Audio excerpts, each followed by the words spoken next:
On.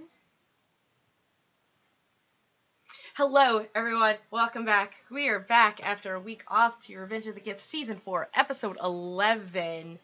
My husband is taking his pants off 10 feet from me. Hey, how you doing? Off to a good start. Great start. Look, he brought me bubble tea slush. Like, I'm just, man of my dreams. Anyway, so yeah, we're back. Let's get started here. It's not just my show. We're gonna go around the table. Everyone's gonna introduce themselves, their characters, and answer this awkward question that the GM will force us to. Yeah. Anyway, The Rob. GM? Oh, well, that's me. Hi, everyone. I'm Rob B. Rolling, and I'm super excited to be the GM for this evening, especially with our very special, wonderful guest back after too long away. But my question for this evening is, if you were the protege of a very intelligent illithid, what would be the first thing you asked for them to teach you? This one is I want both yourself and your character. Oh. Okay. Uh, Hi, I'm Montana. I play Throck the Unsatisfied, a crocodilian Circle of the Moon druid, level 13, with just a little bit of warlock. And for myself, I would probably, of course, ask to learn the psionic powers, being able to bend people to my will with my mind, or be connected to other people's minds. Maybe start my own hive of some Real sort. quick, Montana, your mic is muted on Google. So if you could undo Google. for your Yes. subtitles. Yeah. Will do. Thank you.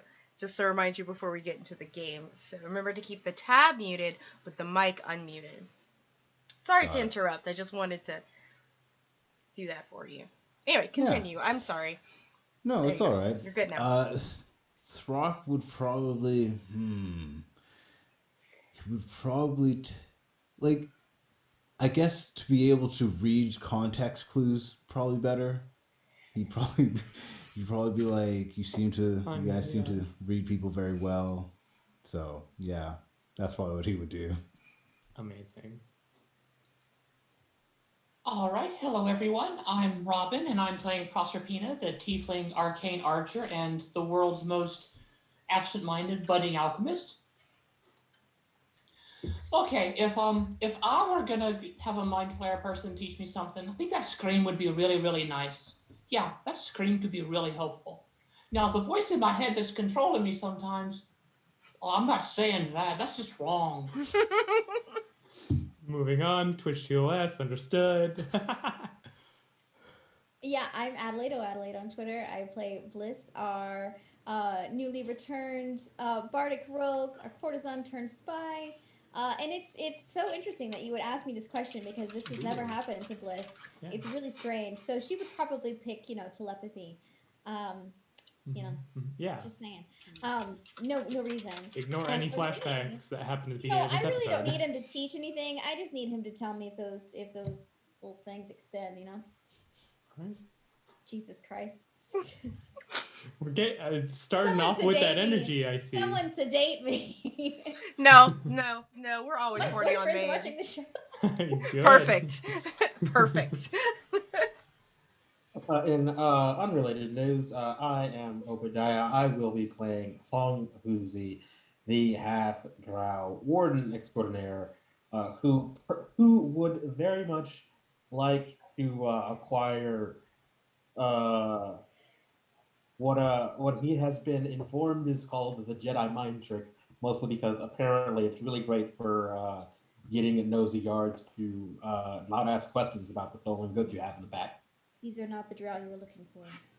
Right. And me, the guy, I personally would very much like psionic telekinesis, because if it's out of my arm's reach, that doesn't mean I want to get out. It basically doesn't exist for me if it's out of arm reach, so I get that. I have tapioca pearls in my mouth. Hi, everyone. Me eating on the stream? Who would have thought? I'm only here 12 hours a day. So, hey, everyone. I'm Val. This is my channel. Today I bring to you Anja, the half-drow blade singer. Um, hmm. Well, she would, like, first of all, there's just so much an Illithid could teach a wizard, but she already knows telekinesis. So telepathy would definitely be one of them, being, because message can get a little tedious sometimes, and sometimes also Wants to sending. cast a spell all the time, Yeah. right? You're like, yeah, exactly. Don't waste those spell slots. And of course, any spell that he just wants to, or they or she, whatever, wants to write in her spell book, please do that. Like, as far as myself, Amazing. I would not want a mind flayer to teach me anything. They could leave, thank you. All right. Well, Val, that's all well and good, but what if the audience wants to teach the character something? Is there any way Like for a them to lesson? impact the game? I don't know. The audience is crazy. I don't listen. The I audience can't can be do kind what of they're gonna nuts. do. Yeah, so hey y'all, if y'all want to affect this game, you can do so with your bits, subs, and donations, and technically follows as well, because with every 100 biddies that you gift here, you can give anyone you see here a reroll. If you subscribe to the channel or give subs to the channel, you can give anyone you see here a nat 1 or a nat 20.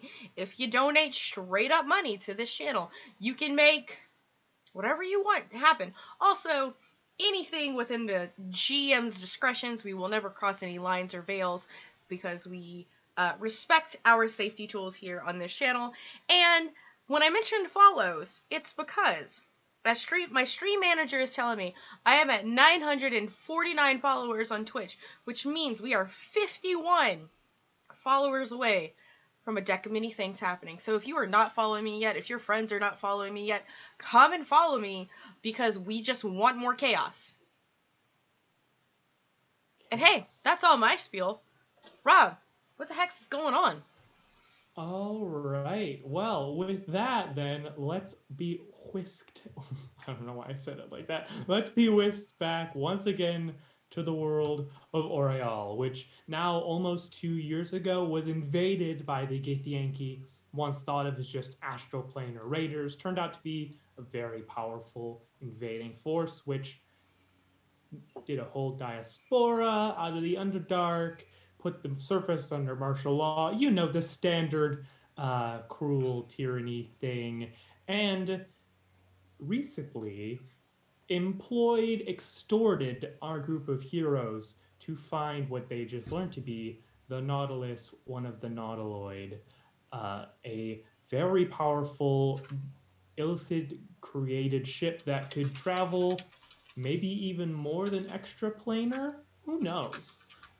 But is at the very least a very powerful artifact indeed. The party learned this after getting some help from a very nice and wonderful hag in training in the heart of the first ever Myconid colony, which they learned was also put there by the Illithid to make oxygen in the Underdark. And then we had a little baby split of the party as most of the party stayed in the forest, trying to just relax and also maybe think of ways to get through any security measures that this thing definitely will have. And Anja teleported away to meet up with an old friend who is actually quite close to this entire thing. Speaking of, we're going to do a fun little flashback. So we're going to jump out of the Underdark, away from Malja, and all the way back towards where we were in the second season, as in a private back room of an inn reserved by someone. It's a fake alias done by a third party who didn't know who hired them.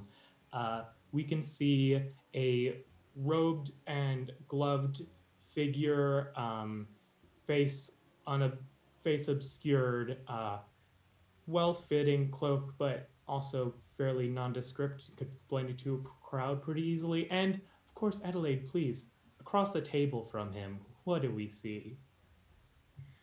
You see a luxuriously decorated blue skinned tiefling with curling ram horns tipped in gold. She's kind of glittery. Um, not in an unstated way. But the gowns that she usually wears have been replaced by black leather bodice, little silk. It's still a little, little flourish. But much more equipped for combat. She's spinning a spoon in a teacup with just a finger, not touching it. Amazing. Enjoying her company, doing her thing. Perfect. So this is, just so you know, a little bit of time after the events of season 2. So you have been mostly helping your patron garner like research materials. So libraries, a lot of like private noble libraries where they just like have expensive books because they're expensive. So a lot of, entering in those places the way you do, and in the dead of night taking the important books out of the library. Honestly, a fair trade. Uh, so at this point, your patron kind of, having set this meeting up a while in advance. So you have been extraordinarily helpful as always, and truly your role in all of this is beyond appreciated. All thanks if it goes to you, my tutor. Well, all of this to say that I believe it has come time to speak more concretely as to my purpose and plan, so that we can be more even in our goals. You see what's only happened probably like less than 5 times. You see the hood come down, the gloves come off. But then something that you have never you've never seen is that you see your illithid patron begin to open up the like cloak that he is always wearing, and so you can see some very clearly like magical armor. Probably, I mean, you've been around long enough that a stealth related enchantment on it, but you can see peeking out it from the edges of it. There's the veins coming out from their torso are kind of greenish and decaying almost. As if he is sick or corrupted in some way. She doesn't really make a note of it, just one eyebrow raises. I will give you a quick crash course on the life cycle of my kind. Please don't think I'm supposed to be your caretaker. Medicine is not my forte. Of course not. I, as always, can take care of myself. We're rich. We'll hire you a nurse. It's fine.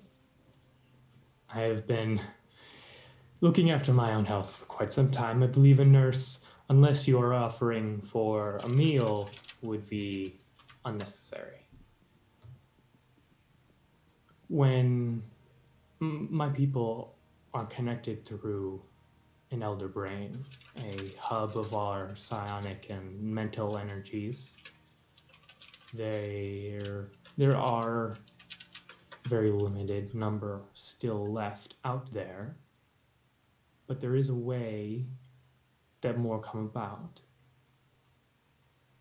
Very rarely, my people can grow more powerful. It's in the way they spawn. They come out extremely psionically gifted, and if they are given enough time, they become a new elder brain. They separate from a colony, bringing as many as they can domineer, and when they find a suitable place, they establish themselves as a new hub. This is how the influence of our network grows. I once was like this. I was almost an elder brain. However, when I went to establish a colony, I was thwarted. My old colony, though, was extremely large. It was one of the longest standing on this plane. Now, the failed attempt has drained my more significant psionic abilities and left me more vulnerable than I was, but if I were to find part of that colony, some of the devices and artifacts there, I could find myself towards my strength again. Done.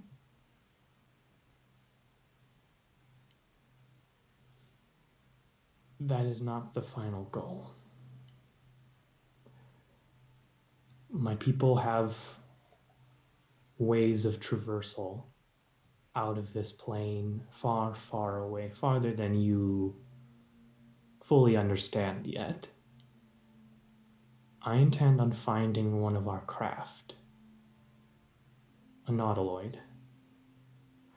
I intend on creating a colony within it, and I intend on leaving with all of my kind that I can find.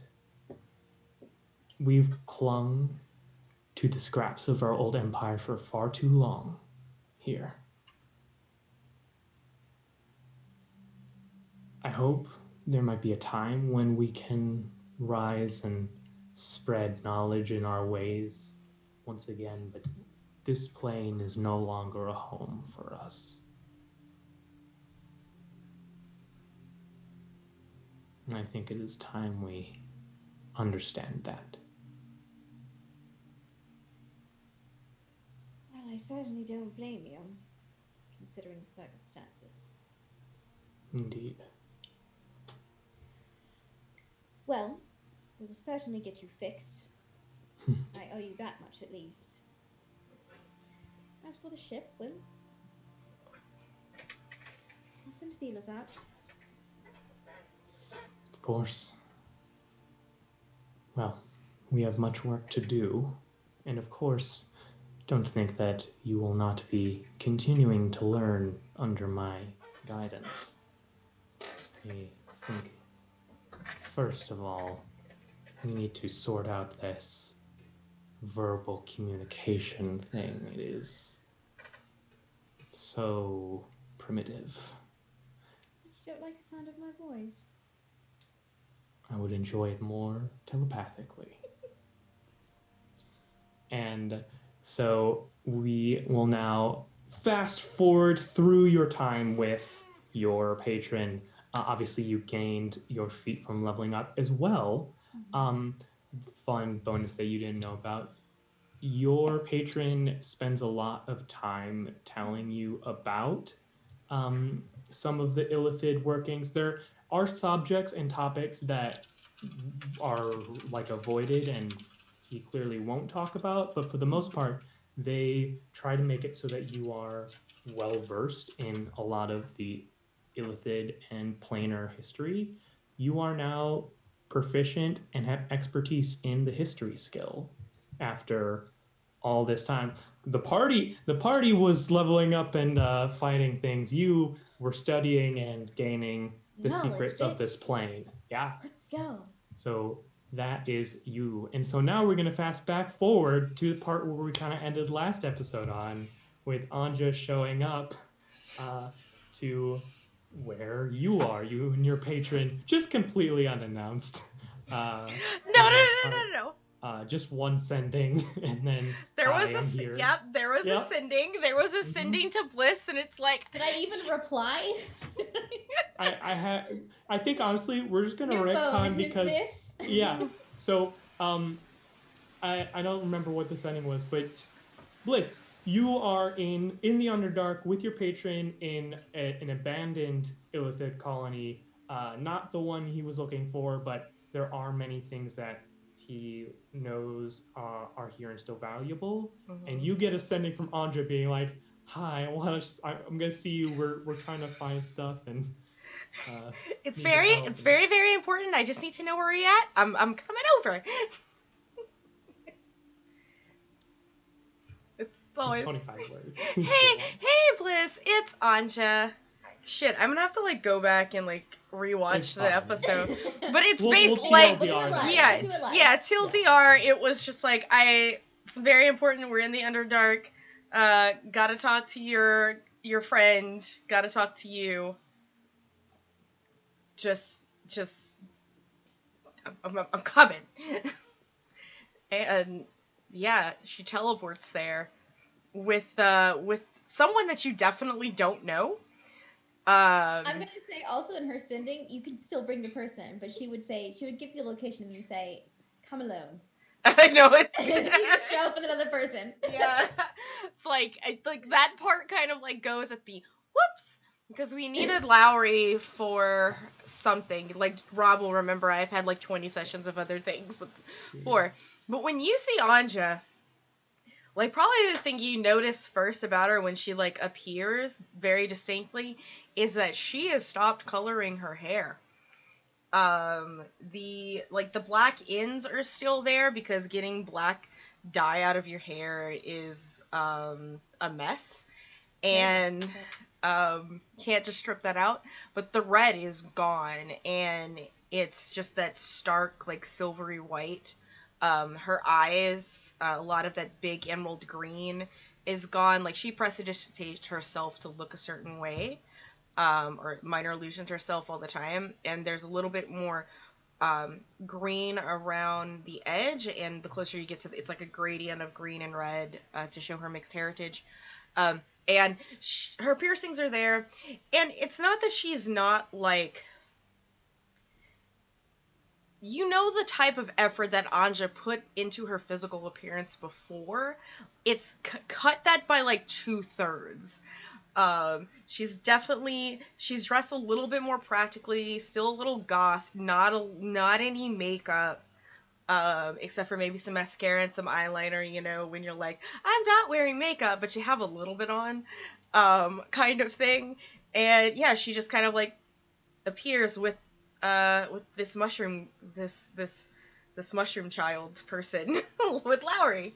So, and I think Rob, if you want to describe Lowry, that'll help a little bit better. Yeah, so mostly human looking person, big like mushroom hat, mushroom bag, all sorts of different like plants and fungus just like in pockets and stuff, with a staff. And I think for time, and because we technically kind of did this, we will because we had you two kind of like meeting and being like, what is going on, and explaining the whole nautiloid thing, and then finding some objects. So I remember though that at one point we were like, Anja and Bliss walk away to like catch up. So we'll kind of cut to that scene here, as now Lowry is speaking to the patron as well, trying to figure some stuff out. Absolutely dreadful. Sit down. Oh, I do? Down. I'm gonna sit on She's a bringing rock. out her bag full of makeup that she has brought. She brings with her everywhere, and Bliss is doing Anja's makeup. Wow, thanks. That's really it's been, well, I mean, you look wonderful as always. I just well, we are actually a similar complexion now that you think about it. Like, and she's like, oh, this is just I just got out of bed. Huh? What's happened? Oh, a lot of bullshit has happened. um, and she will just kind of like breathe through her nose and breathe out. Since we left you, we found Chatter again. I don't know if you know Chatter. He is the Fear blog. You've met Chatter. He helped with some things before. Met him again and found this other girl named Proserpina, who is, by the way, Hareen's daughter, but she's a tiefling. Ooh, It's dreadful. fine. She is much better than her mom. She's Thank also you, of like course. dating Hung Huzi now. So, who is disconnected from Hareen now, so that's good, but is now in debt to Loth. That's a thing. Um, we had a conversation with her, and we had to do it to get. Anyway, so we were trying to stop, Is Kuzi just addicted to making terrible decisions with violent women? she's not that violent to be. Oh wait, Loth is definitely violent, but Proserpina is actually like she kind of cries whenever she murders something. So she's violent, but she's very sad about it. She wasn't raised by Hareen. She was raised by elves, like very nice country elves. We met her family. They are very, very nice, and a lot of them. Oh, Alex died. And that happened. And we made it to where the realms were being merged with each other. And She interrupts you and just reaches over to grab your hand and give it a little squeeze. thanks.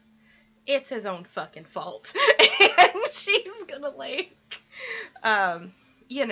he had this whole thing where he changed gods. And the other one wasn't as good. Or just as bad, I think. But we did get a really cool shield shaped like a dick, though. And if you hit it, it just moaned. But I sent that back to my house because no one here could use shields. Yeah, it was called Cockblocker. And I'm a person that would be good for. Now that you think about it, now that you mention it, Tell him it's from me. I'm gonna try and make Alex alive again. The problem is that he made a deal with a hag, and I think she has his soul, and so that's something else we have to deal with eventually. So what else has happened? Oh yeah, we kind of fucking failed at this whole stop the Lich Queen thing, and essentially she's like, if you do this one thing for me, we'll fucking leave. And we're like, okay, it's not like we have a choice, so we're doing this thing, and we found the thing that we're supposed to find, and that's why I came to tell your patron, because fuck that bitch. And yeah, and that's it's a very Anja retelling of everything that has happened. If Rom would like to properly summarize for me. I mean, that's a lot of the major points. I mean, you probably also go through the Underdark stuff, negotiating with a really weird political situation with a bunch of survivors. There were more mind flayers out there. More mind flayers. That is a point. They basically are running a puppet government now. They're the Temple of Lolth. And Throck. We also met there's Throck, and he tends to eat a lot of food, so we always carry butter with us. I love big men. He's a crocodile. Oh, even better. Gateway to the Abyss. Oh, and of course, most recently went to the Abyss to steal a blade from a demon. Loves to eat. Loves to eat. I think he's been talking to some lady, that is with the gates of hell. We also met, kinda, sorta, this one guy, I talked to this one guy with a very thick accent that could just wrestle red dragons with no problem. He said crikey a lot. I don't know. Wore khakis. So yeah, that's kind of all that's been going on, and so now we're here. I'm here with her as like I point to Lowry explaining the things to your patron. Because we found the thing, and the thing that we found is a nautiloid. And so we're thinking that we're going to get the nautiloid, but whoops, our bad, it gets stolen from us by someone else. Somehow you always seem to manage to say the most convenient thing at the very end of it all. Lucky for you, we're in just such a ship. We're in search of just such a ship. So, that's quite convenient. And if you actually gave it to her, I would have to kill you, so... Yeah, I don't want that to happen. Like, you're, like, top-tier friend here. I can't do that. I would hate to kill my friends. This is why I don't keep many, so... It's okay. I'm assuming, like, we haven't let go hands, so... No, like, we're still holding hands. Yes. It's very... She's still also, like, doing your makeup. Yeah, and like... You're talking, and it's like, oh god, don't move the eyeliner. Oh, do we want to do a full cat eye? That I haven't done that in so long. Oh, she's doing, like, the full beat. Yes. No, thank you. Do you have any pressed glitter? That would be so nice. Yes. Thanks. I just haven't really had the time to go and like replenish. Like some of my eye palettes are like a year and a half old, and I started to break out. Blowing in an eyelash while she's speaking about Gith and just. Yeah. Like it's yeah. Just the mental image of like doing someone's mascara while they talk about like stealing something from the abyss. Mhm. It's Right, like, it's fine. It's just so it's good. Tuesday. It's fine. It's God, cool. now I just have like the idea of like the stereotypical like beauty parlor with like people like talking the gossip, but it's part like adventurers like, oh my god, I had to fight a beholder the other day. No, like with my hair done and stuff. I like to point That's in out the tiny hut I have. It's got like the full Perfect. salon. Yeah, It's yeah, just too yeah. much to bring it out right now, you know. if that's the case, then this is like a business venture we can both invest in the future after this is all done. I'm just I need saying. the mansion just so it can be just like a castle of luxury. And Well, like funny you should mention that. She's good. If you're gonna come back with us, Anja will kind of hand you like a little notebook and be like, "Oh, if you're gonna be hanging out with us for a while, you should just tell me how you want your room to look." Oh, you can do this magic. I've heard about this. Mm-hmm. Not today, but I can do it next time. She's scribbling in her notes. We'll give it to you later. Yeah. Mm-hmm. And What around is my this patron's time, name, by the way? I can't find my other notes. They don't They go never by told a me? name. They're just Oh, they're God. just patron. She, you know what? She's gonna. Would that be something that she like pressed them on? Every once in a while, but very teasingly. Like it's not really of Understood. importance to her, you know. I mean, think- she's a prostitute. Like she comes by people with like no names all the time. Oh. But I will say, after a couple times, this just very clearly in your room with a page open, you see like a book on illustrated history about like not using names, like knowing each other by like psionic wavelength, just like very passive aggressively, just like set next to your bed. She'll start calling him Henry. That's fine. So you see Henry walk up. You can like still hear your friend Lowry kind of talking a little behind, but in both of your heads you can hear, well, that was an interesting conversation. I understand you, looking at you, obviously Anja, have a lead on a nautiloid. Yep. I mean, I don't have a lead. Lowry has a lead. I don't know what you're talking about. Right. This is telepathic. It can't be spread. Oh, cool. yeah, so telepathic. It's like, oh, Yeah. yes, 'Cause yes. You can message back. Mm-hmm. Yes, absolutely. Like you just see her, like just her eyes darting because she's not quite sure like what's going on. Like I was just here to see Perfect. my friend Bliss, because I needed to do makeup. Like, Of course. mm. Now, this druid and I have come up with something. I believe it would not be impossible to, for a small time, mask the device in the fungal forest with the myconid's innate psionic connection to each Mhm. other. It will take Oh. myself and her cooperating to get such a feat done, but if I can, of course, trust on the finest agent and you and yours to complete the other half of this task, I believe that might give me enough time to abscond with it away from prying eyes. That is definitely important. No prying eyes. Indeed.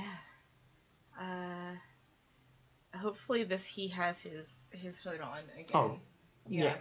Okay. Literally, yeah. You have seen, like, they did the reveal once, and that is it.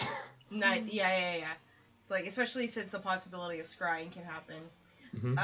All right. Yeah. Well, I can't get us back until I take an 8-hour nap. It only gets one teleport a day. But Yes. oh man, why is my key vibrating?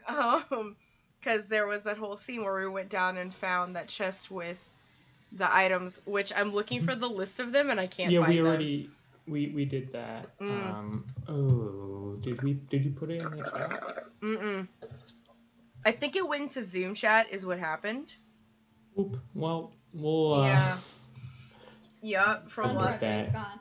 It's gone. We had some Well- really cool stuff.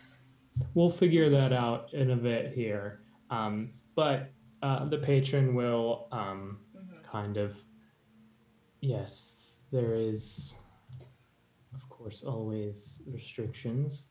Luckily, given I believe time is always of the essence, I am prepared and will pull out a scroll and say, do you have any further business I think here? you're all the business I came for. Sorry, Bliss is all the business I came for. I don't know who you are. Of This is course. Henry, my patron. Oh, hi, Henry.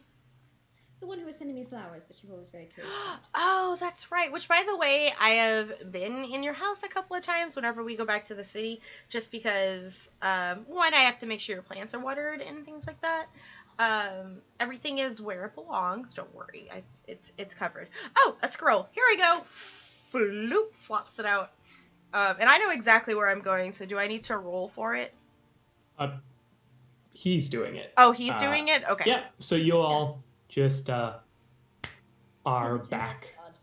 generous Yep. So yes, you all appear once again. I will just say next to the rest of y'all.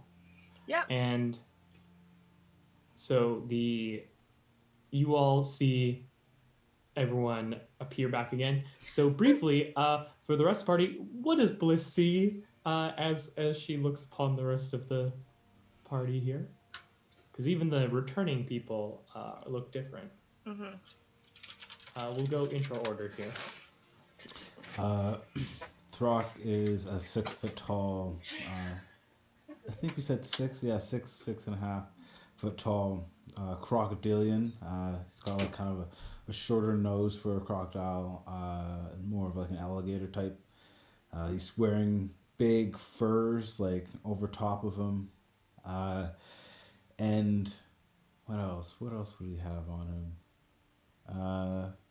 Yeah, he has like a talisman that's like kind of like around his neck. Uh, and yeah, he's kind of just like he has a very uh, kind of stoic look on his face right now. He seems to be thinking about something deeply. I will say, Bliss, roll a religion check. Let's see if you can do what the party couldn't, and see if you know right off the bat what that's a symbol of. No, you did not. No. Okay, it's fine. All right. You know what? I got a reroll for today. Let's do it. All You know right, what? great. Why not? Why not? Yeah, there's nothing else important coming up, so. I don't care. Is it going? No, not even worse. That's fine. Okay. I Moving got 2 on. rerolls. That's fine. You're good. All right, continue. Okay, that's me. Proserpina is to say she's a short tiefling. With her horn, she's 5 feet tall. So she's really tiny with these black gazelle horns. She has crimson skin. Her hair is black. It's in a long fishtail braid behind her. She has a sleeveless leather jerkin as well as leather pants and boots that are shades of brown with green leaf patterns on them. And hanging on her back is a longbow made of dragon bone. Alongside, she has 2 scimitars, a quiver full of arrows, Fisher Price My First Alchemy Kit, and well, and a blade that cuts through injustice. But she's still not sure about. But anyway, she has it. It's true though. Wow, you're quite the tall drink of water. You must be Throck, and I'm assuming this is Proserpina. Yeah, I'm Proserpina. Hi. It's a pleasure. Hello. I'm Bliss Darcy. You must have heard of me.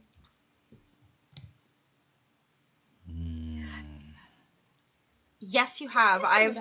I have totally said, like, every time I mention you, I always mention you as, like, so this one time, me and my best friend Bliss. So definitely have, like, I have definitely mentioned you.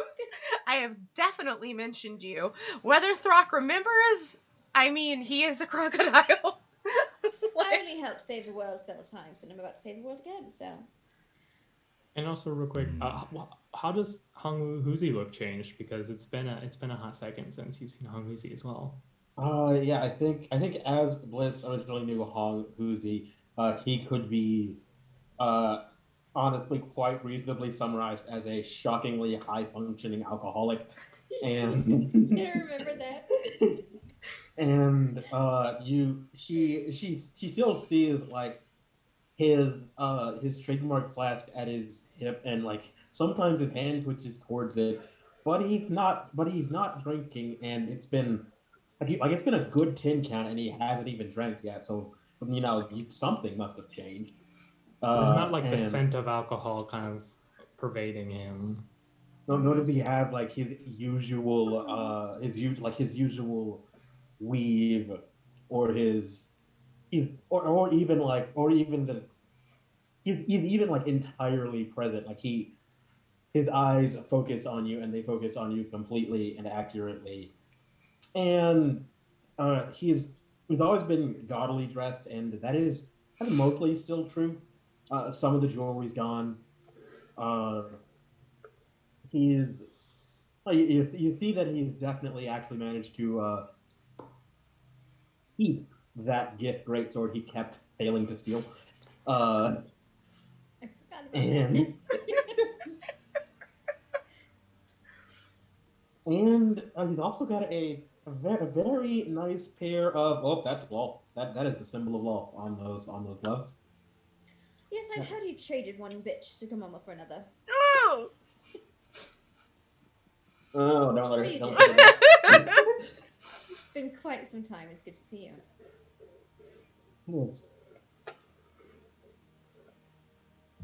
Henry will address all of you telepathically. Terrific. It seems you all have things to catch up on and plans to make, although if you are to do so, Bliss, you know how to mediate such a conversation. And I, in the loud mushroom one will begin on our task. Just kind of like gives a quick nod to everyone, but then kind of like almost a head bow to Bliss. Almost. Still a nod, but it's on the line. Right. We'll head off with Valerie.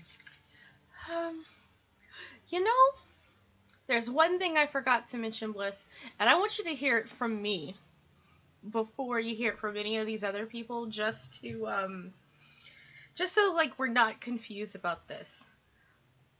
But I think I bought a. No, I've just done your makeup. I've just done it. I'm not crying. But I might have bought a man with butter. What do you mean? Like, what? Like, you see how like, what do you mean, might? Okay. Oh, I just can remember you did that. Darling, don't even worry about it. It's a simple process. It's like the easiest position to be in fact. I've done it plenty of times. Not that kind. Did you need any tips? It's not that. I sent him away because it was, listen, we were in this drow place and I had to get that big drow energy on, and I was just going with it, and then I was like, here's a stick of butter. Mean a real man with butter? Yes. A man made of butter, or a man just his butter on a plate? A stick of butter. What does that even mean? Got me a husband. You're married? No, but I think he expects to get married. Oh, great. I love weddings. Okay. I don't plan on marrying him. I hope he has... It's just that I ruined a man's life with butter. I've ruined plenty of men's lives with butter. It's good company. It's fine. Okay, good. And I'm going to look at everyone and be like, see, I'm not the only one.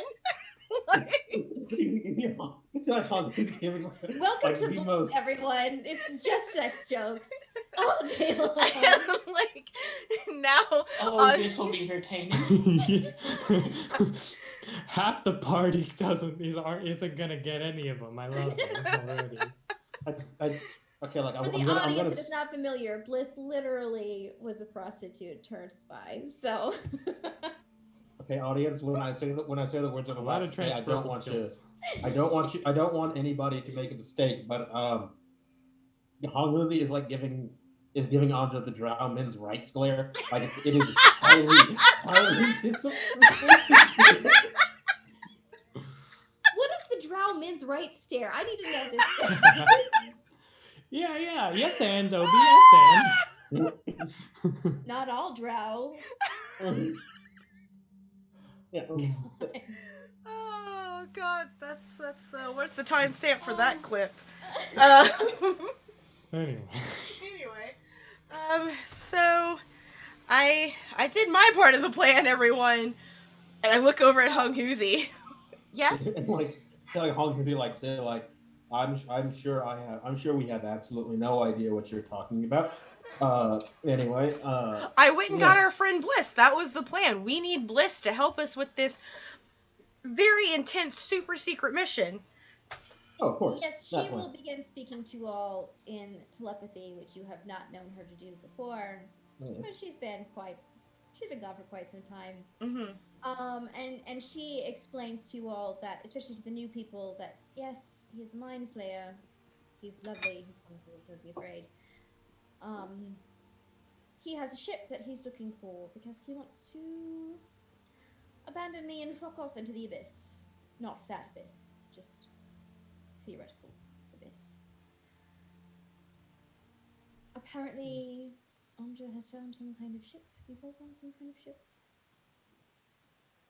Probably. I still don't trust you, Honkuzi, to portray us again to your patroness. She doesn't. I'm fairly certain she doesn't care. Otherwise, she probably would have told me. Right? I'm fairly certain Wolf doesn't care about this. Well, fingers crossed, because that would be very unpleasant. So, where's the ship? I have no idea. We have a. Just me because you said you had a ship. We have an artifact. We know where it'll point us the way. We can get there. We have a ship detector. So They as a haven't reminder, actually found the ship yet, Henry. I wasn't sure if you were aware. I hear a mental sigh from long distance. Yes. So as a reminder, yes, you have the artifact now. So you have the two options because as a reminder, you were also given that location. So you could either teleport near it, or you could travel, which would obviously take time and Yeah. walking in the Underdark. If we teleport, we have to kind of wait that out for Anja to have her teleport back because she only gets 1 level 7 spell slot right now. And she used it to get to her BFF Bliss. So if we want to do that, and because we have time, so we can do that, or we can start walking. And I'm just gonna look at Bliss's shoes. What kind of shoes She is Bliss is not wearing? wearing heels. Actually, well, she's wearing heels, but they're not stiletto heels. They're walking heels. Yes. Practical heels. For once in your fucking life, Bliss is not wearing stiletto heels. I fought a dragon in stiletto. True. Very true. True. So that scene in Jurassic World with Bryce Dallas Howard running away from the T-Rex in heels, that's Bliss fighting the dragon. Yes, 100%, that's it. Yeah. Yes. That's so Bliss. that's the energy we're going for here. Yeah, Yep. 100%. Okay. Mm-hmm. So yeah, I mean, we could wait 8 hours, and I can take us. There's a lot of things here. Or just woke up because mind flayer time is quite different. We haven't been awake very long either. We don't have time to wait. I mean, is he always so scrumpy? Yes. Throck, have you eaten breakfast yet? You could give my boyfriend a run for his money. Honestly. No, I haven't. Let's go get you some breakfast before we do anything, okay, Throck? No, we need to go. I'm gonna hold a stick of butter out for him. Are you sure? He takes a stick of butter and eats it. No, but we need to go. So here's the question. This is for the GM.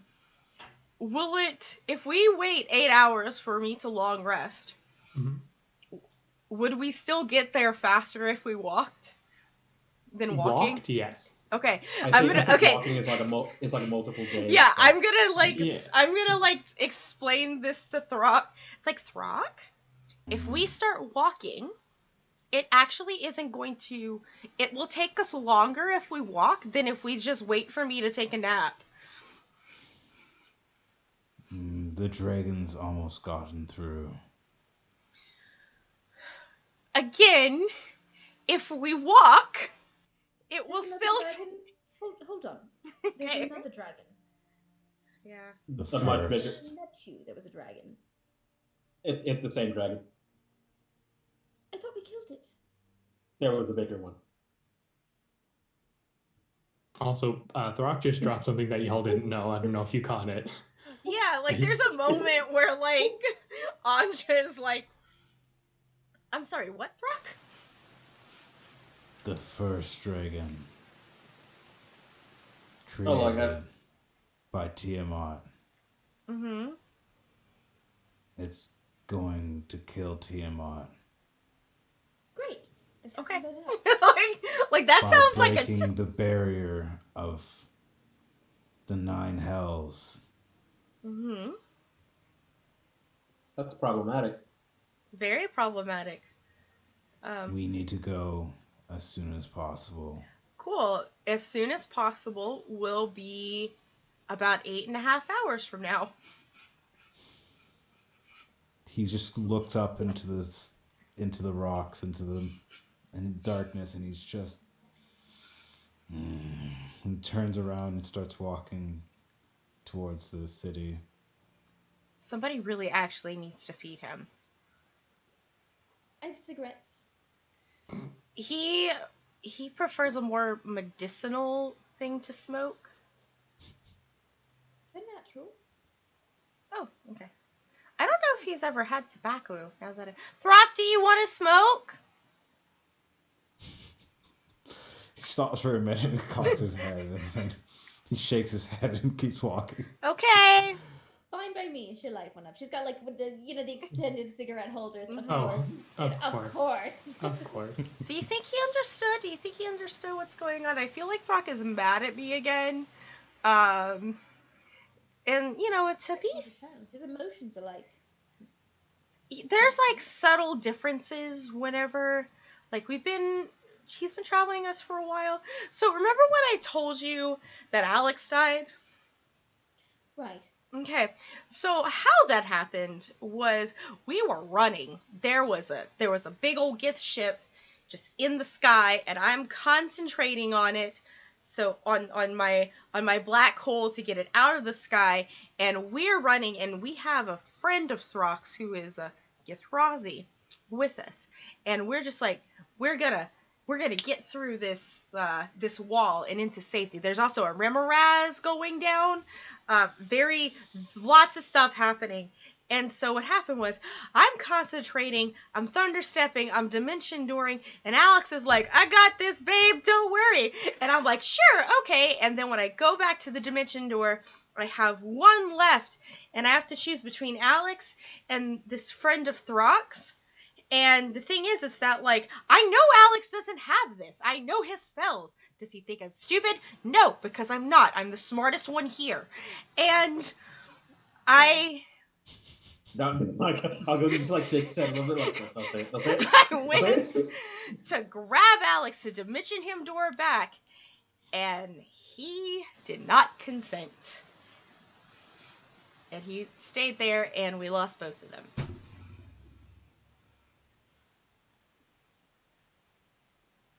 And that's why. Time that I slipped with the Githyanki. Yeah. Just trying to like lighten the mood. Just Yeah. That does remind me. What shape is their penis? He was in human form, so I never really found that. Oh, I'm very curious. I was all like, do they have cloacas? I would assume. They would Yeah. say eggs. Oh wow. You see how he just like shake his head a little bit.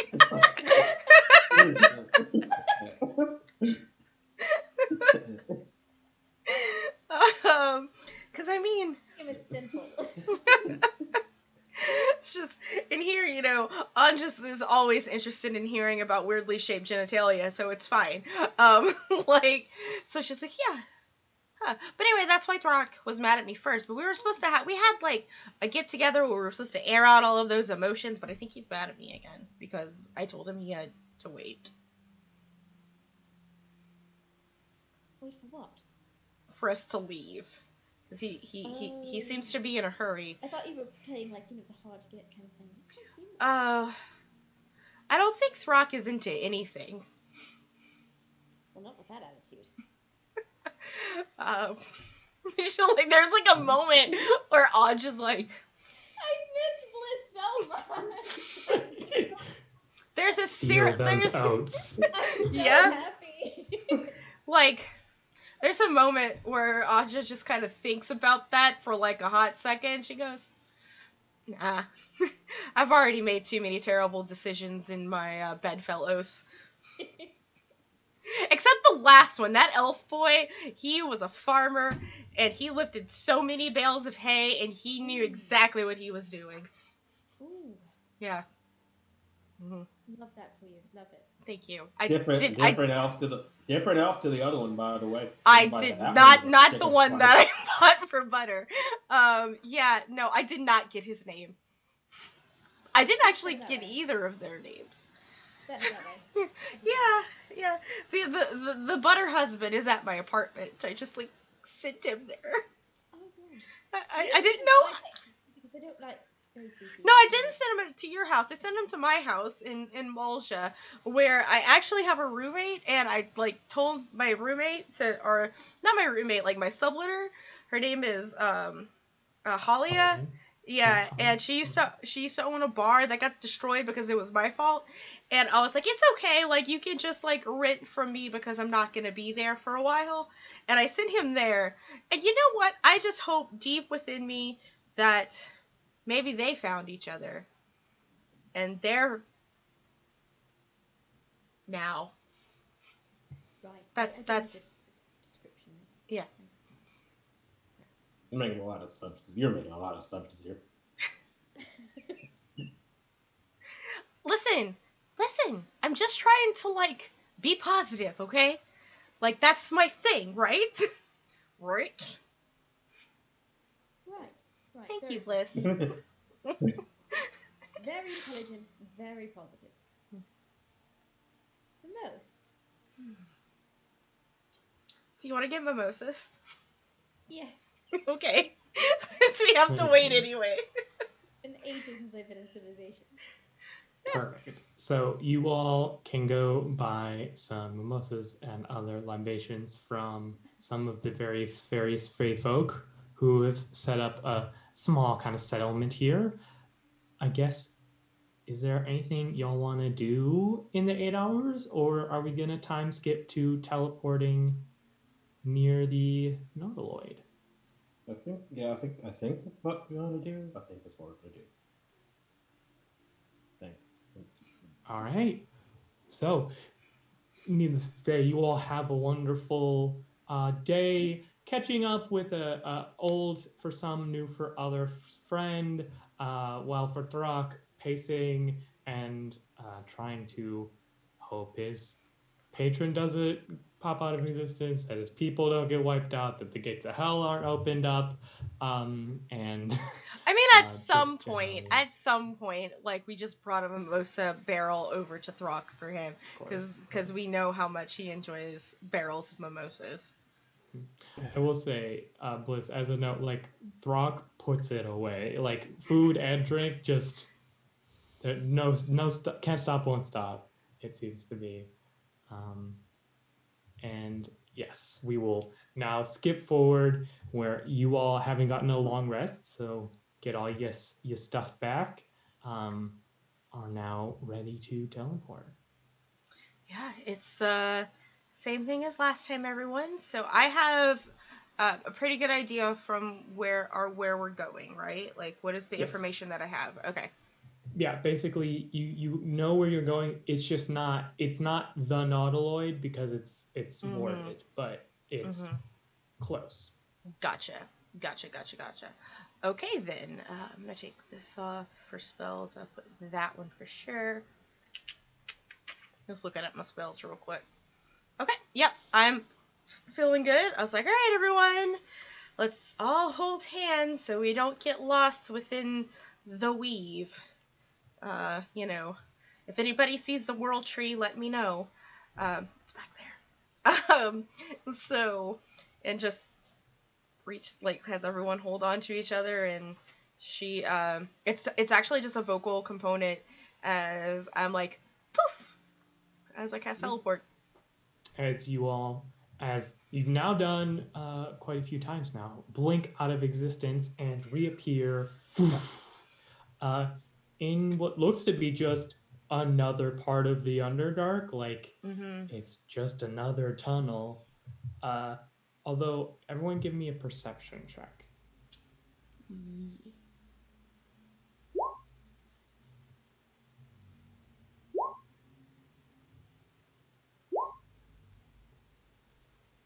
That plus 11. Yeah. Hell yeah. Yes, high level rogue and bards with all those good skill checks. So, Bliss and Anja, you immediately realize that while, yes, this is just a cavern, first of all, you can see that it only, you can just see there's backwards and forwards. There is covered by an illusion another tunnel going to the right instead of the left, and that there's just kind of an overall enchantment around the area. Like, Underdark tunnels are very similar, generally pretty hard to tell apart from each other, but this one is magically like hard to distinguish. Like, as you try and look at a distinguishing feature, there's none, and like anything that you're like, oh, is that no, no, that wasn't actually there. Must have just been my eyes. Or like, oh, is that like a carving? Oh, no, I guess not. Like it is incredibly difficult to like Mm-hmm. place this place. With that, you see sort of like Anja take some mushroom powder and a little bit of the butter and some saffron, and she sort of like rubs it against her fingers and then like rubs it on her eyes, very careful to not smudge her makeup, as she casts True Seeing. Awesome. Mm-hmm. So you see before you a wide cavern covered in illithic runes. Mm-hmm. The chamber to the hallway to the left has nothing, but there are all through this like a hallway just carved into the rock these geometric organic patterns. Like they are like or in that same way that like shells and other things follow like all the golden rules and like proportions. Like they're not arcane. They're not dealing with the primal magics. This is something different. Have I learned how to read them over all this time? I would say you have a base understanding, yes, Passing but you knowledge, can't okay. currently see them Yeah. Oh, because okay. this It- is a true seeing. Oh, that's Seeing a true through thing. Okay, the- I Mhm. get Yep. you. I get As I'm seeing these, I will have, not my spell book, but Anja just keeps tons of paper journals on her all the time. I'm gonna kind of look up and be like, okay, and I'm gonna kind of like draw these out on her book, and these look somewhat familiar because we were in that last cavern to her, and knowing that we are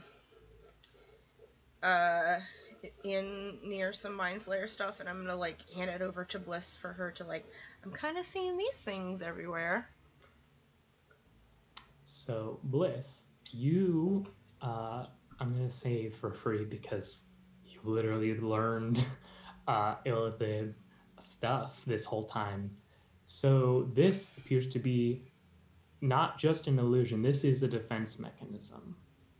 So you basically understand it to be that to walk through this cavern essentially counts as concentrating on an effect, as essentially you have to focus your will into like remembering and pushing yourself through this cavern, because if you were to drop that, essentially the psionic trap here would make you like forget or no longer see the correct path, and you'd be led astray and back just to this intersection. And so that is what this cavern is right now. It's an illithid thing. You must think like one of them. They're very good at focusing the mind, meditation, and all those things. We meditated for hours daily, hours. Exhausting. Like metaphorically. did No. you? Like literally, he would sit me on the floor and we would meditate for hours. I mean, did you just take a nap? Because that just sounds like No, a really because good. he can read my mind. Oh. Which, yeah, okay. I mean, I don't know how to think like in illithid because I'm not one, and frankly, other than Henry, Alright, this is going to be a very difficult task for you. Just yes, repeat to yourself, I am finding the right path. I am finding the right path. I am Keep going. finding the right path. Okay. I'm finding the right path. I'm finding the right path. I'm finding. Where's the path? I'm assuming she's getting this right. When I gleaned out of this bit of information. Yeah. I don't fucking know. You're good. So yeah, and Mhm. as a point, of course, Anja can see the path ahead because of the true seeing. Yeah. And Bliss can kind of see mostly through the illusion. It kind of flickers in now and again. Yeah. Given the effect of the spell. Yeah. I will point, and it's like That's a path. Right. So, how are we proceeding, I guess? Well, I'm the only one who can see it, so I guess I'm first. But someone please help Anja. She is not a very good perceiver. So you say that she tends to roll decent for perception, but it's always a +1. So I'm going to look back at Henry. Have you? Henry's not. yeah, as a Henry didn't reminder, come with us. Yeah. Henry that's has right, to he stay didn't. back to work with the Myconid too. That's Mhm. right. Okay, I thought he was just talking with them. Never mind. Mhm. Okay, we're separated now. That's fine. Yeah. Yeah, no, I'll go forward with Anja. I don't Okay. see it fully well, but I do have high perception, so. Yeah, so what I'm going to say is, Bliss, I'm going to need a perception check for you to give the help action. Since you Ooh, can't nice. immediately see through the illusion, now you have a super good perception. Nice. 22. And I hate to do Yes. this again, but this bubble tea just made it to my bladder, so I'll be right back. No it's problem. it's just sugar and water, so You're totally fine. So what I will kind of describe what this feels like as you all step in. It's not something you need to like, but basically as you basically step in, immediately that sense of like when you enter a room, you're like, wait, why did I come in here?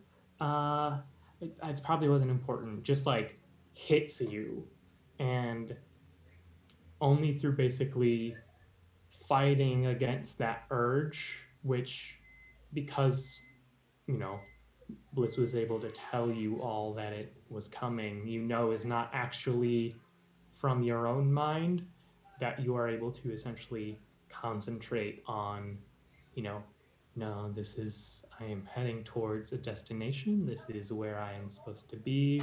This is where I am going. So that's basically what that feels like as you all start to descend into this kind of strange illithid tunnel. Yeah. So I will say also, Bliss, give me a history check here for illithid defense mechanisms. 29. Ooh, this feels so nice. I'm Yeah. so specialized. I'm not good in anything else. So as a reminder as well, so you know that a lot of illithid traps are kind of dual layered. So essentially, you don't think this will be the only thing in the kind of journey towards the nautiloid. Like I will say, there's a 100% chance that there's going to be some difficulty getting to it, but even getting to the entrance to it, or seeing it, there's going to be multiple hazards on top of this one, because illithid are pretty paranoid and overprepared by nature.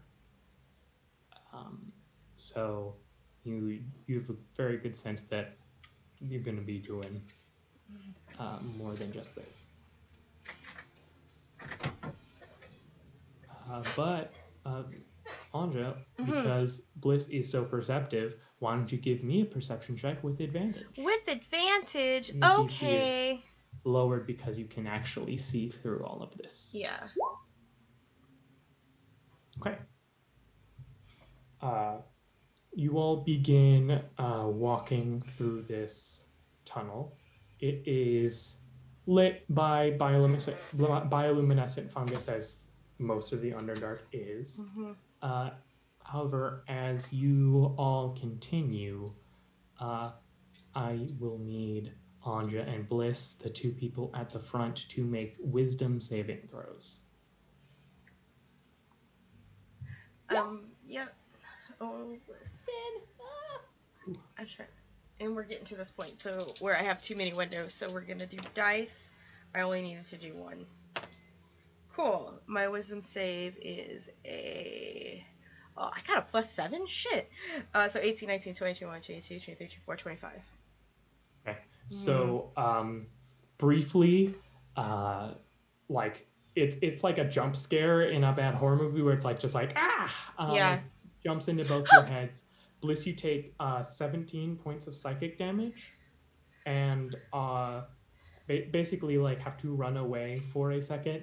I need and Anj, you take that is that's 8 points of psychic damage. I need you both to make a concentration check. So this is a Constitution save.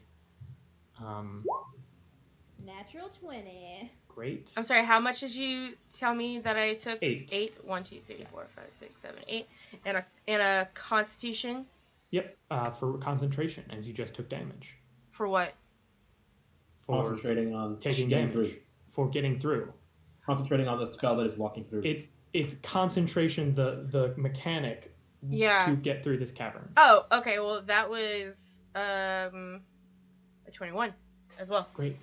I rolled an 18 so again. While Bliss immediately you it gets you basically, and you have to rush away from where this happened, and Anja steps past it. Neither of you break the remembering why you are here. Okay. And I will say, I'll give you, Anja, another perception check here to try and spot where that came from. This is much better. It's a 15.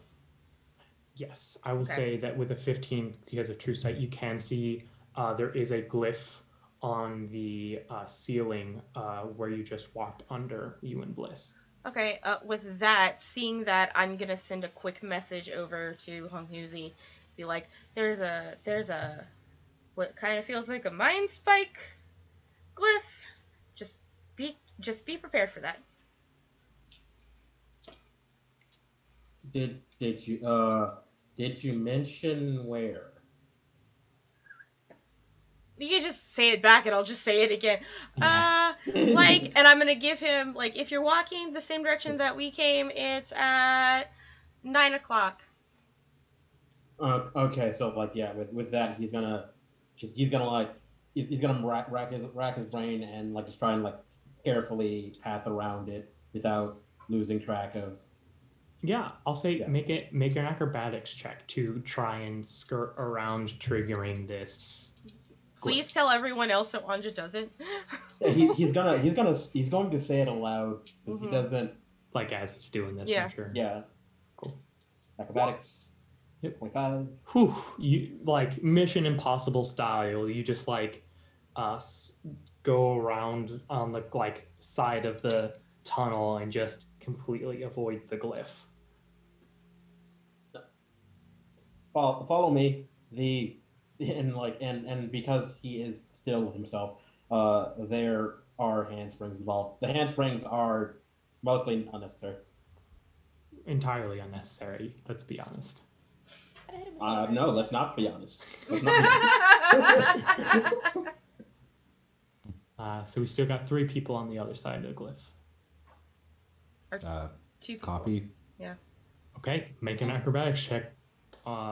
Anyone who wants to try the same thing. Rock! Wow. Oh, this With will a- be entertaining. I like to say I tried to copy and just roll. I tumbled. Yeah, with a gracefulness that most would not expect from Throck. He like tumbles, like you see him trying to do the kind of like graceful leap, and it fails, but kind of like spectacularly fails into a very nice tumble past the glyph, not triggering it. Proserpina, however, is not so lucky. I need you to roll a wisdom save as you also try to dodge around and the glyph layers.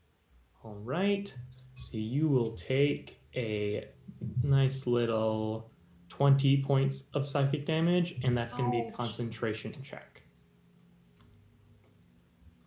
As you also run back so that you have to now still get across the glyph. Oh boy. And that's a con save for the concentration Yes, check? it's just a good old con. It's just DC 10 here, so. Yeah. Thank you, con save. You hit the bar. You hit Steez it. get That's degrees. all you need. My college career agrees. So we still have Bliss and Proserpina That's on the grades. not fun side of the glyph now. Okay. I'm just gonna. Ooh. Not good. Can I see the glyph? Make a perception check. So the answer is going to be no. No, look at you. Okay, so you can't currently see it, but I will say as you failed to like get past it, you saw it flare up as you were moving, so you have a good idea of where it is. I'm going to try something stupid. Love it. Loved it already. Okay, so I can see the glyph. If the glyph activates when you move, I'm going to shoot the glyph. Okay. So you just shooting it, or are you shooting it and then doing something? I'm going to sharpshoot it, and then I'm going to attempt another acrobatics. Okay. I'll say give me an acrobatics with advantage. Okay. Okay. Yeah. So you fire off an arrow, and what you all see happen is the glyph flares, and the arrow shatters in the air, strangely enough. But as you then roll through, you see there's just enough of like a recharge time that you get to the other side before it like finishes flaring off. Ooh. Very clever. I think you might have some competition for smartest person in the party, Anja. She's very resourceful.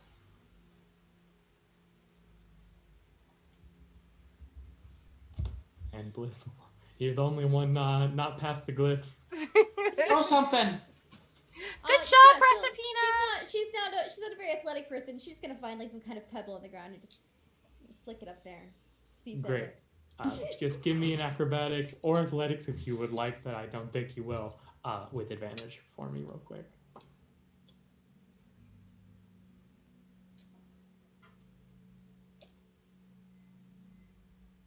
Advantage?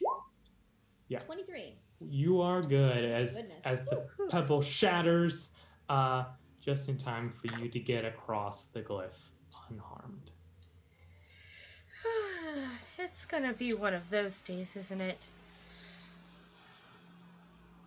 It always is when mind players are involved. You get very used to it. I know.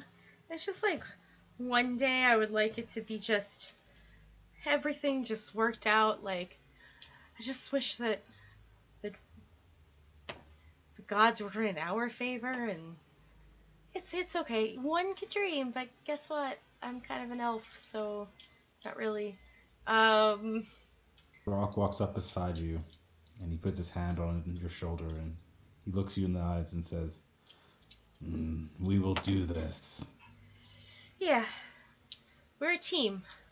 We got this. We made this promise to each other. Bliss wasn't there, but she's in it on it too.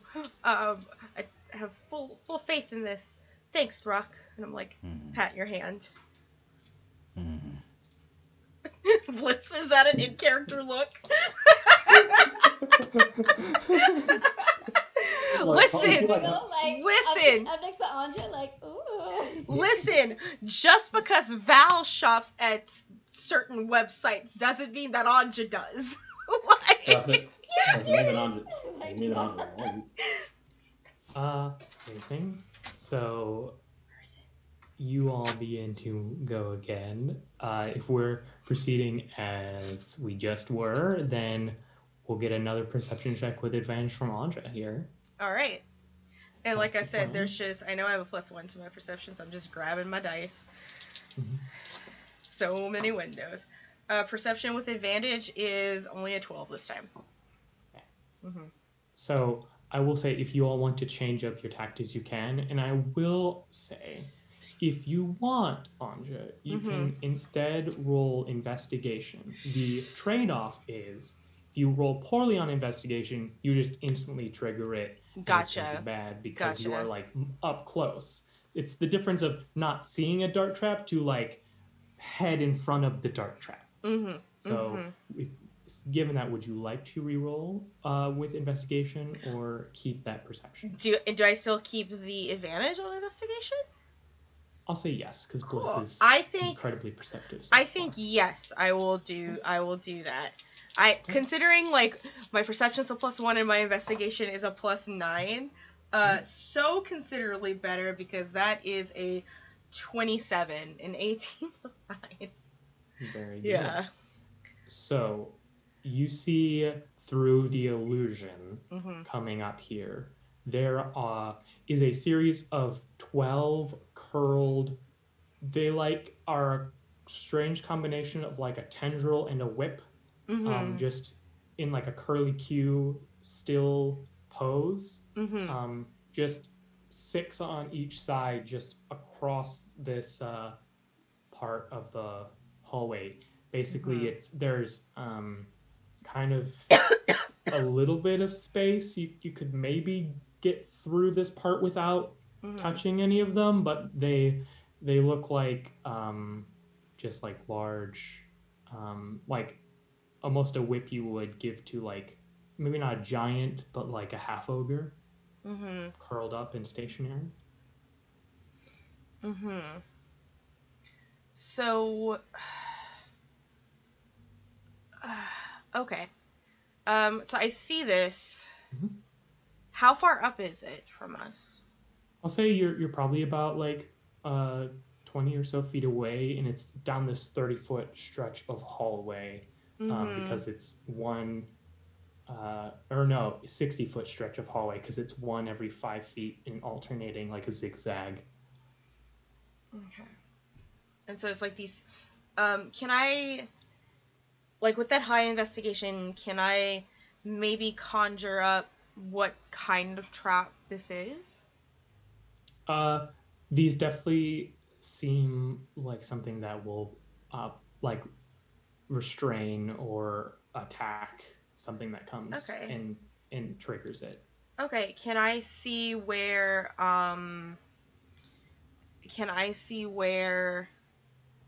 like they're hinged onto things? I would say give me another perception with advantage. Okay. Come on. Oh, that's not bad. It's a 17. Anja's dice has been doing well for me today. They seem to be growing out of the wall. So are like they alive or? Illithid technology. Illithid technology. Okay. But it's growing out of the wall. It's growing out of the wall. She's gonna like sit up and like look and kind of point out to everyone and describe like what's happening.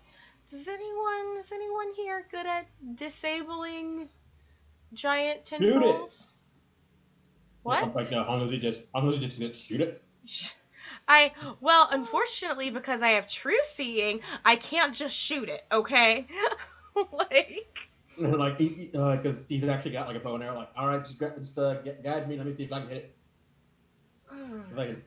I think Bliss had an idea. Hold on a second. I don't really have an idea. I don't really mess with much Gith technology or tendrils, shockingly. I just feel like shooting it would be much too simple. You must remember the highly advanced. Yeah. And do you want to know how the Gith are getting rid of them? Wall of fire. I didn't prepare fireball. I'm not going to tell Henry. You said that. I'm create a wall of fire. I'm telling you, I think there goes Throck. Throck's like, wall of fire, here you go. Wait, are you saying you're doing it, or are you saying you can do it? Like, you feel like Honglu like put the one out like axe. Okay. You know what? Actually, I think that'd work. Yeah, I mean, if Throck wants to do a wall of fire to just burn it, that sounds great.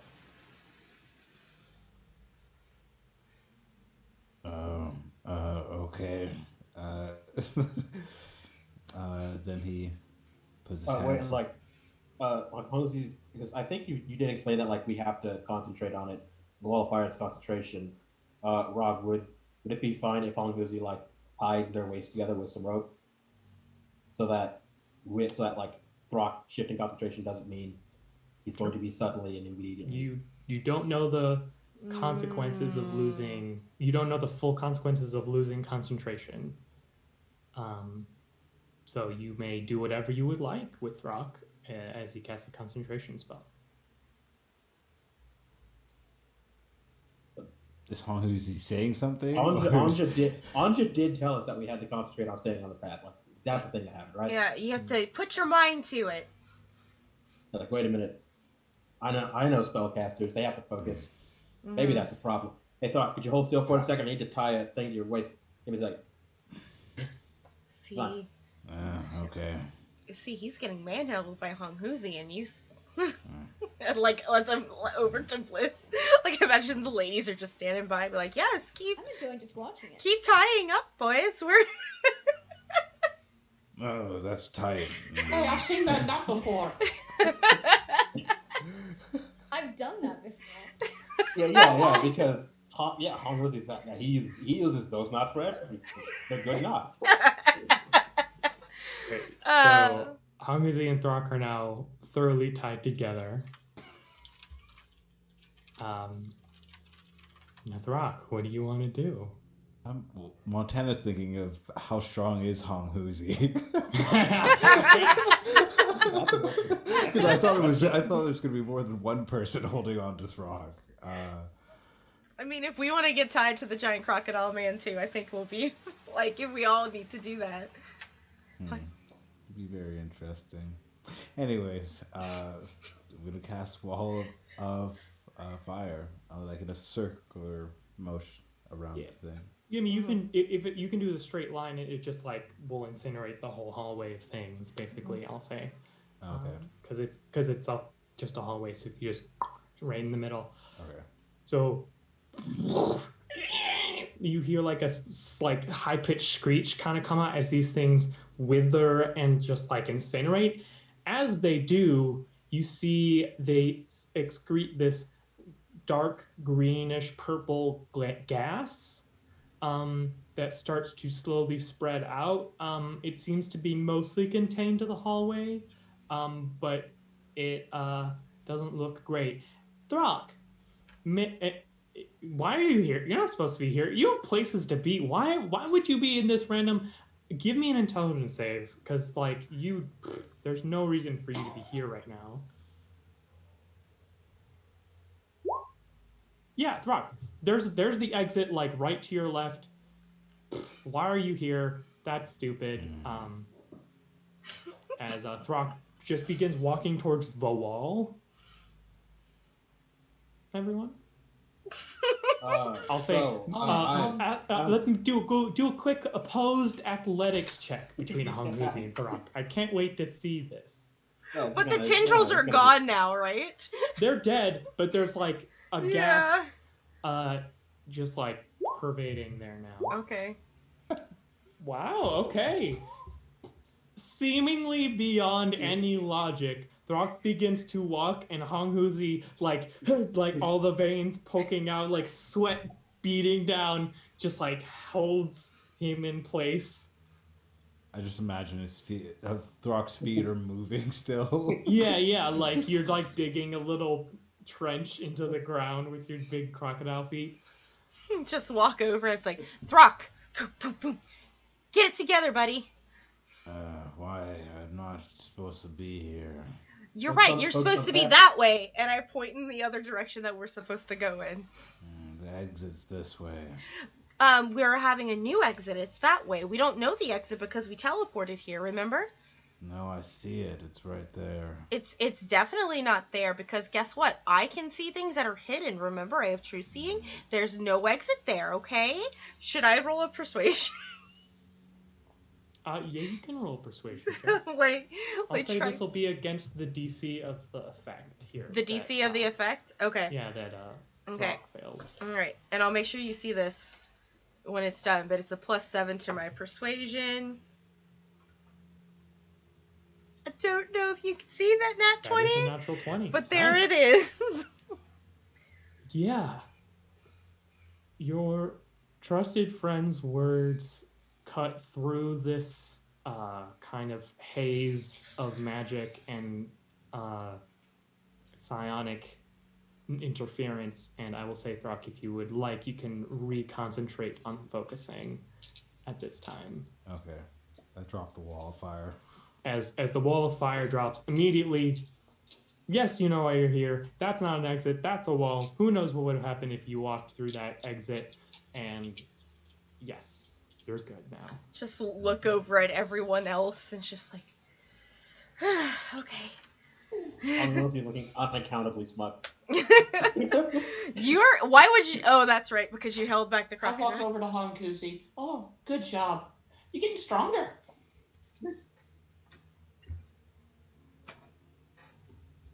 So, a laborious untying of Hamuzi and Throck later. What do y'all want to do? There's a thick, like, it's like a really thick fog, but a greenish purple hue that's in the whole corridor now. I feel like that's poison.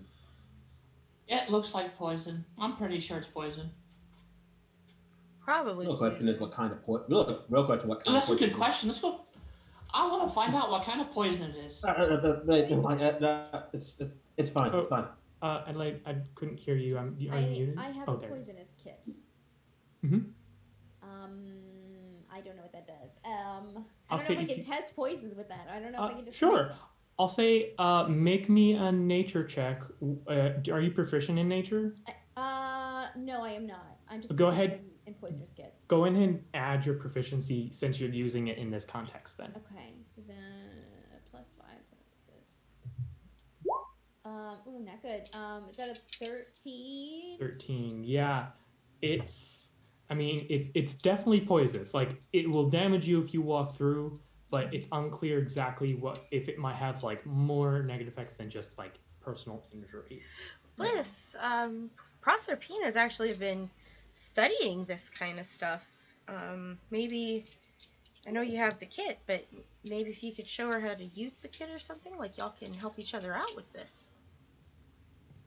She just hands it off to her. Like, she just uses poisons. She doesn't really know how to specialize in them. She's just like, I just murder men in their sleep, you know. And I pull out my. Just men? I mean, sometimes women. Okay. I I will bought the book say- Mother gave me. Yes, Mhm. I will say, because of Bliss's assistance, go ahead and give me an alchemy check with advantage, so intelligence and Alrighty. proficiency.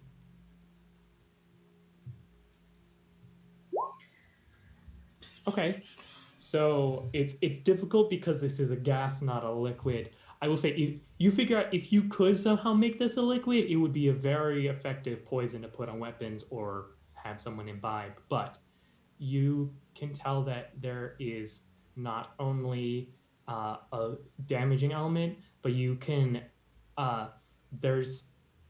see that there's a paralytic effect combined. You think that these tendrils, when they grabbed you, the poison would, by contact, start to seep in and keep you just paralyzed there, maybe forever until you die inside them. Mm-hmm. And I relay all that and go, I wish we could have saved one. I could have done some stuff with it.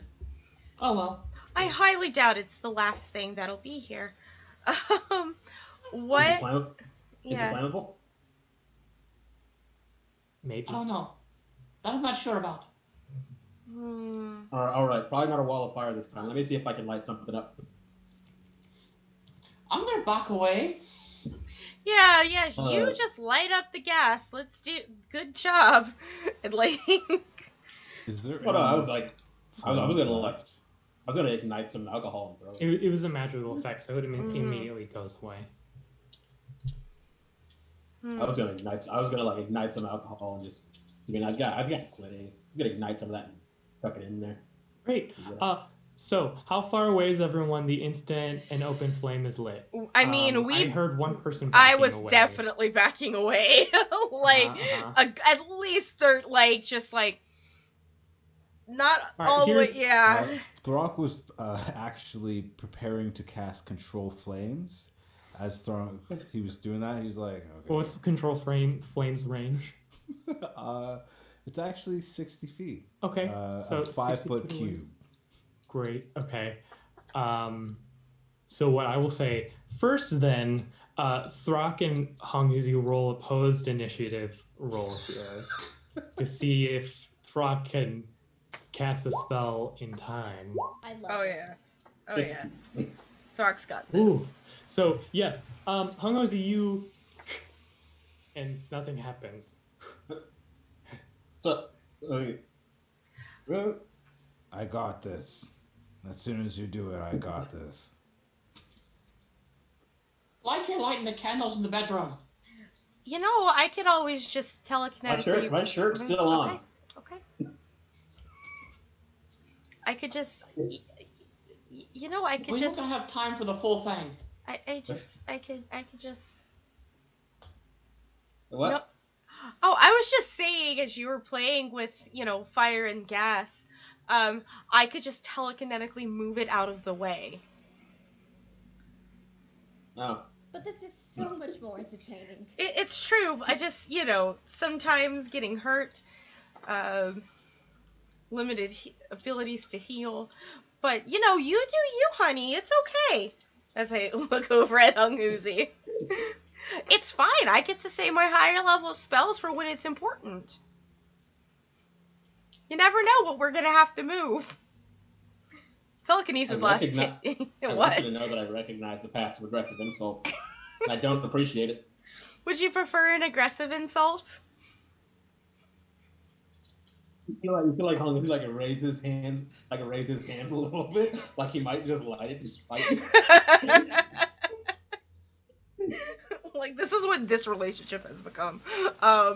So it's like, What's the plan then? Yeah, what is the plan? Like, Honghuzi, what is your plan, buddy? She wants to make sure she's not stepping on your toes. He's waiting. Okay. It's very passive aggressive, but he's waiting. Okay. I will, and I have, so, telekinesis is concentration, but it does last up to 10 minutes.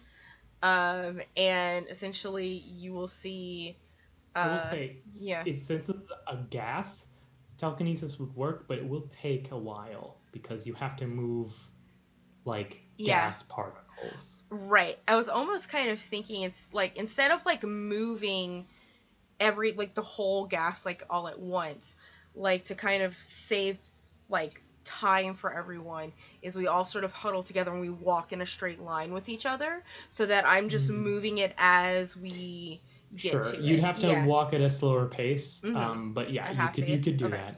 Yeah, cool. That's what I will do to help us out. Mm-hmm. Great. So you cast telekinesis. Make an intelligence save.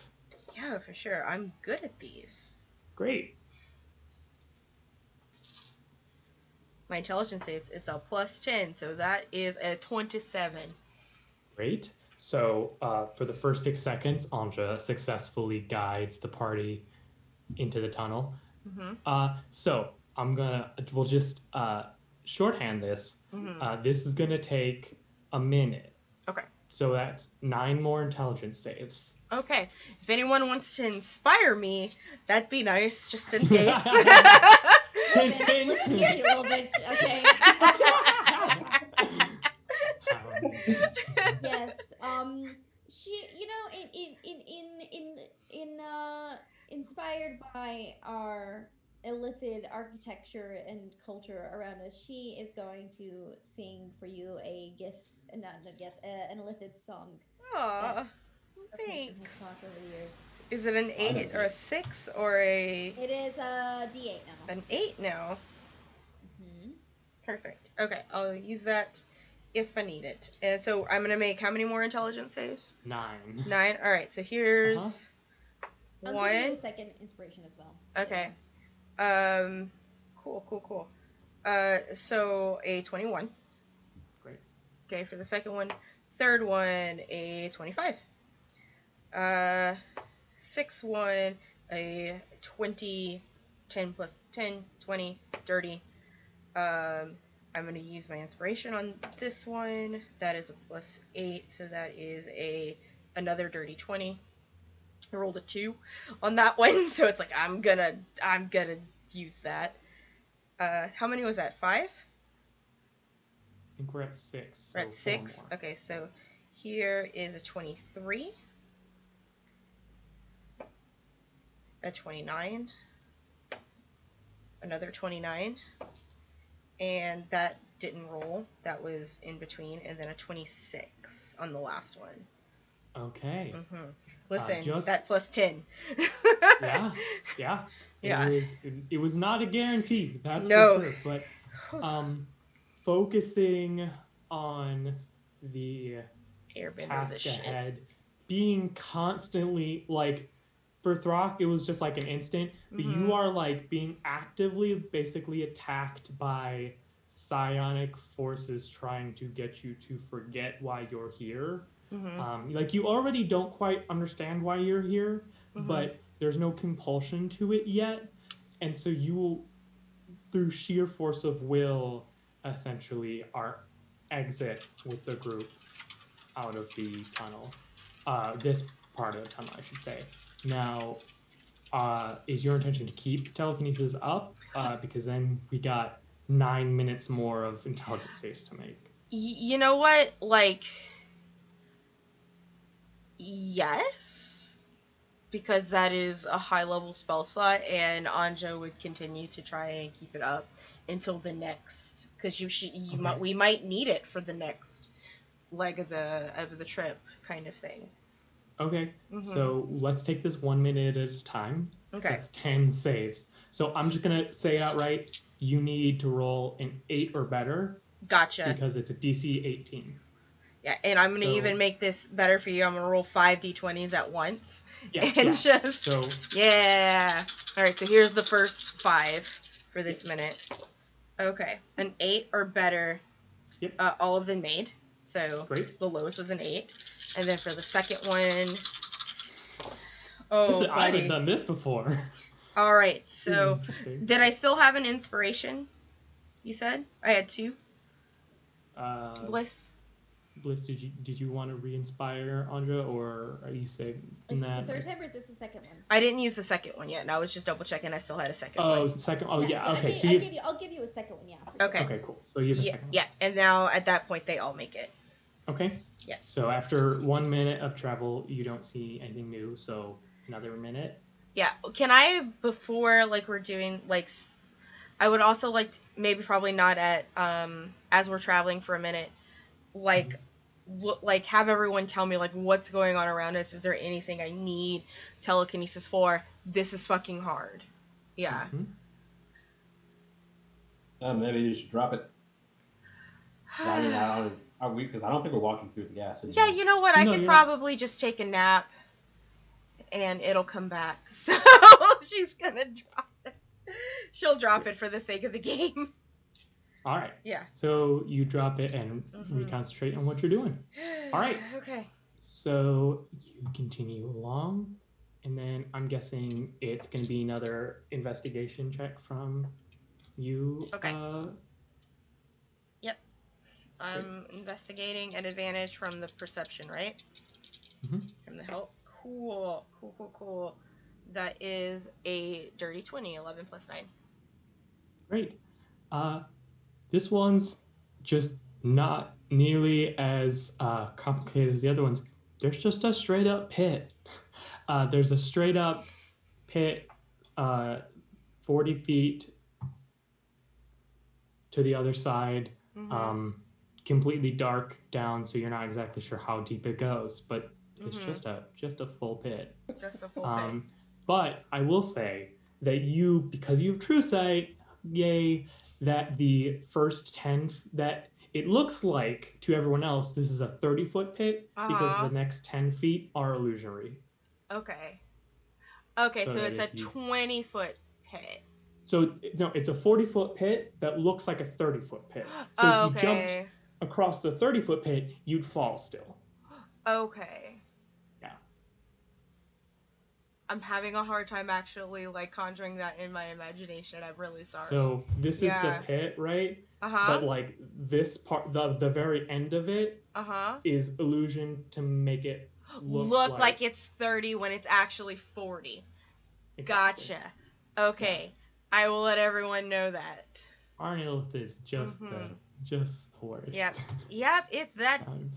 So I was like, so guys, I know that this looks like possibly jumpable by a good bit of it. It's not. It's not jumpable. It is, it's about 40 feet, even though that this is 30. The best long jumper I know can't make 30. Yeah, I know. I didn't prepare fly today, and I can't yeet y'all across, unfortunately. I can turn us all into wind. That's right, you can. Is that gonna? I can't tie you down when we're wind. Is that gonna go? I have to concentrate on that. I take a focus. No, it's not. There's just like this moment where Anja's like, we could have just turned into wind at the very beginning and just whooshed through here, Throck. Well, there seems to be an issue, though. We can't talk to each other, and Yes, we can now. What? Bliss can talk in her brains. I actually don't think y'all can talk back to me with my feet. Yeah. I can talk to you. Yeah. He can. My patron can do both ways. Yeah. That's fine. But I'm not that powerful. Okay. At least one of us can say something to each other.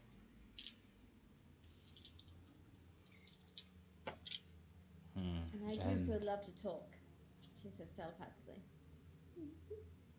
How does your telepathic voice sound exactly like your outside voice? Can you make it her telepathic voice sounds like slightly sexier, a little bit more slightly sexier.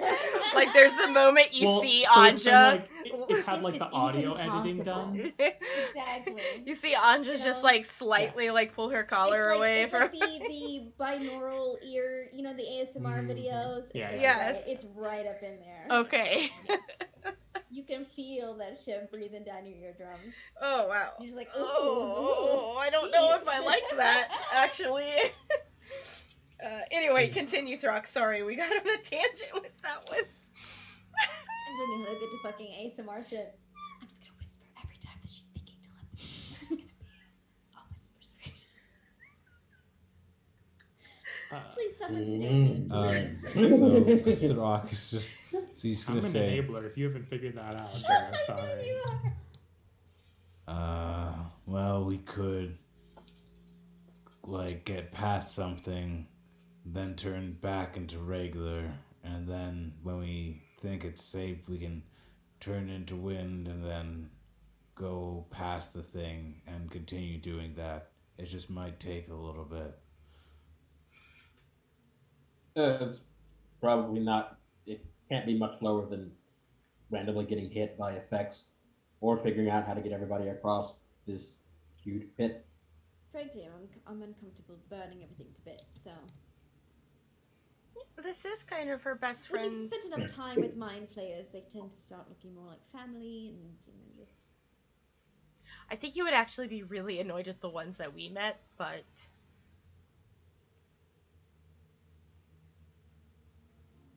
That's it. That's like what Anja does. Great. So are we doing wind walk? Yeah, I I'm think gonna suck everyone's physical forms into me now. And he starts casting wind walk. As it's this like weird transformation as just you get like breathed in by Throck and you all turn into breath and wind, and all of a sudden you are fully conscious, but you are now wind. So I take it you all are just gonna. So is the plan to just get as far as you can as wind, or to get across this pit and then turn back? I didn't quite catch you. Get across the pit, turn back? Yeah, I think so, because Okay. isn't that like, Cool. as long as you have the spell technically going, Yes, Throck, you can. It the takes duration, a minute, but you can flip back and forth. let's do that, so that way, awesome, I like it. Yeah, I'll just turn into wind. Woo. Great. All right. So you are across the pit. You did it. We did it, Reddit. Remember, you have to go 40 feet. There was an earthbind rune, but it doesn't trigger on wind. So if you had flown over, because Yeah. flown over, Get you would have fucked, had Rob. Hey, Okay. y'all, I mean, it's a powerful spell. Y'all, yes, this is good. Or Good if job. you would have gotten telekinetically yeeted over. Yes, exactly. But yeah, Listen, guys, you figured your way through the trap. yeah, Multiple, like most of these, like y'all did it. Yeah, good job. This is what I wanted. a lot of stuff. Yeah, Enable. so Quavering in your voice says otherwise. I mean, it would have been So- fun if y'all found This out is what was I down wanted. there. It would have Don't been wor- fun. Don't worry, you'll find other ways to hurt us. Speaking of, are y'all Oh, walking back down the cavern? yeah, well, and yeah, we'll just continue until we have to turn into wind again for something. Great. So, as you all continue down, the cavern begins to widen steadily, until from around kind of a corner and down. So you're like out of visual range of what's in this clearly larger room. You see flashes of light, akin to like magical lightning, Oh, and the sounds of it hitting things.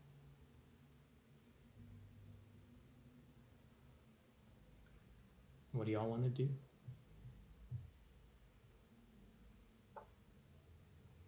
Is there a loose rock? Sure. It's- I mean, this is the Underdark. There's always Yeah, loose yeah. rocks.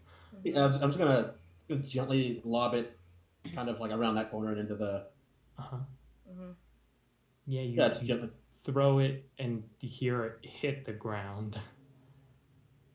Okay, so it's not that long. So whatever that was, it's not. Doesn't go that far. You could probably keep going. Is okay. I mean, all someone would have Yeah. to do would be like kind of walk a little further and peek over the ledge that you Okay. all are. Basically, it leads a little bit up and then back down. Oh, You okay. can tell, so that people can't just like see into the chamber for free almost. But what do y'all want to do?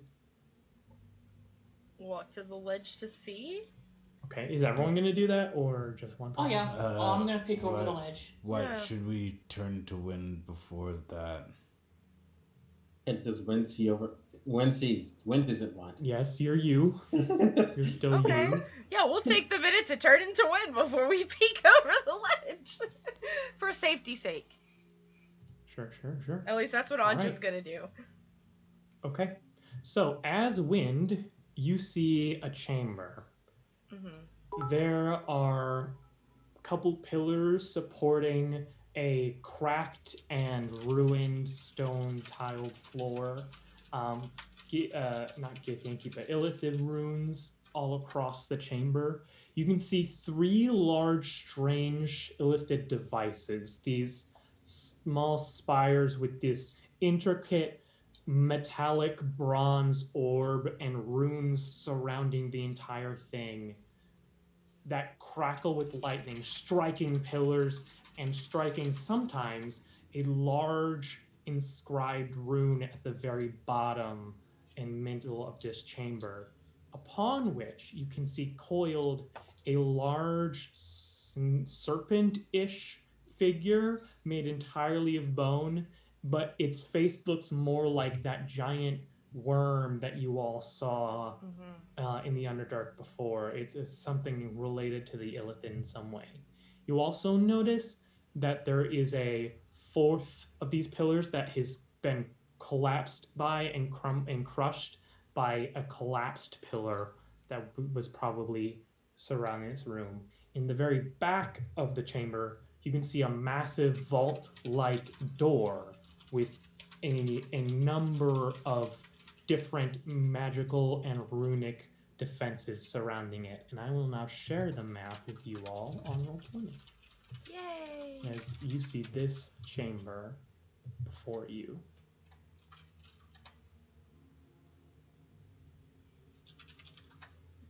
And I get to switch my OBS over. Can you all Yeah. see the serpent in the middle of the room? Nope, it too is dark. just I don't black. think I. Oh, I It is haven't. black. I do need to reveal areas. That's why it looks like that to me. Okay, there we go. Boom. How about now? Now I see it. Okay. So you all are basically just off the edge of this. Okay. You had said this worm is symbolic to the Illithid. Have I seen anything in that about that in my studies?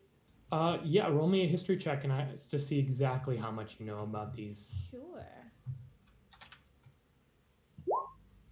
16. Okay, so you know that sometimes if because illithids start as little larvae essentially, if those larvae are left untended to and uncared for, they can turn into like monstrous, like just basically ravenous creatures, right? Like not intelligent, just basically like hunters. And so this looks like a reanimated younger version of that. um, you're guessing probably bound to this chamber. Um, you know that the like fully grown version of that would be called a neothelid, which is a very dangerous creature. And this is just a. And this one is alive. It's not just like. Oh, it's a reanimated skeleton. Oh, that's fun. Okay, cool, great. Undead. Thought Love so. it. Right. Well, that's one of Henry's cousins. Illithid hate them, by the way. They're Right. bad. Yeah, we Sure. can. I'm assuming we're still wind, so we all just hear this as wind. Yeah. Like, all right. Still telepathy. Yeah. it's Yeah, still but you can telepathic. do it. Is there anything that my true sight sees?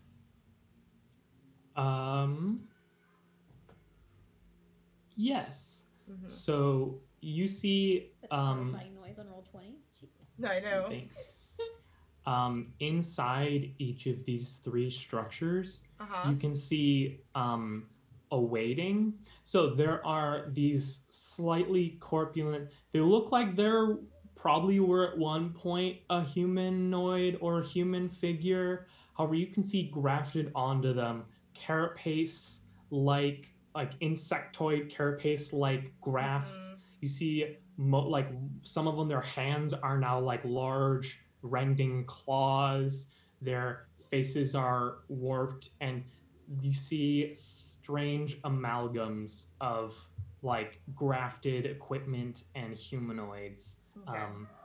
sitting within each of the three of these pillars. Interesting. I can't communicate any of that, but interesting.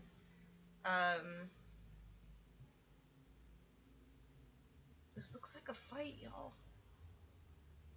What? What? And a thing.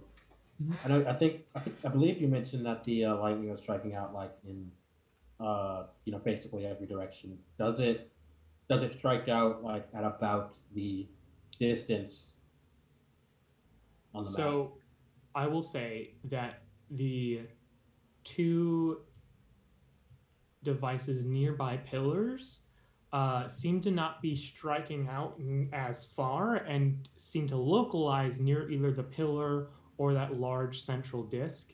This one, however, appears to be striking out a lot more erratically. So I would say generally, yes.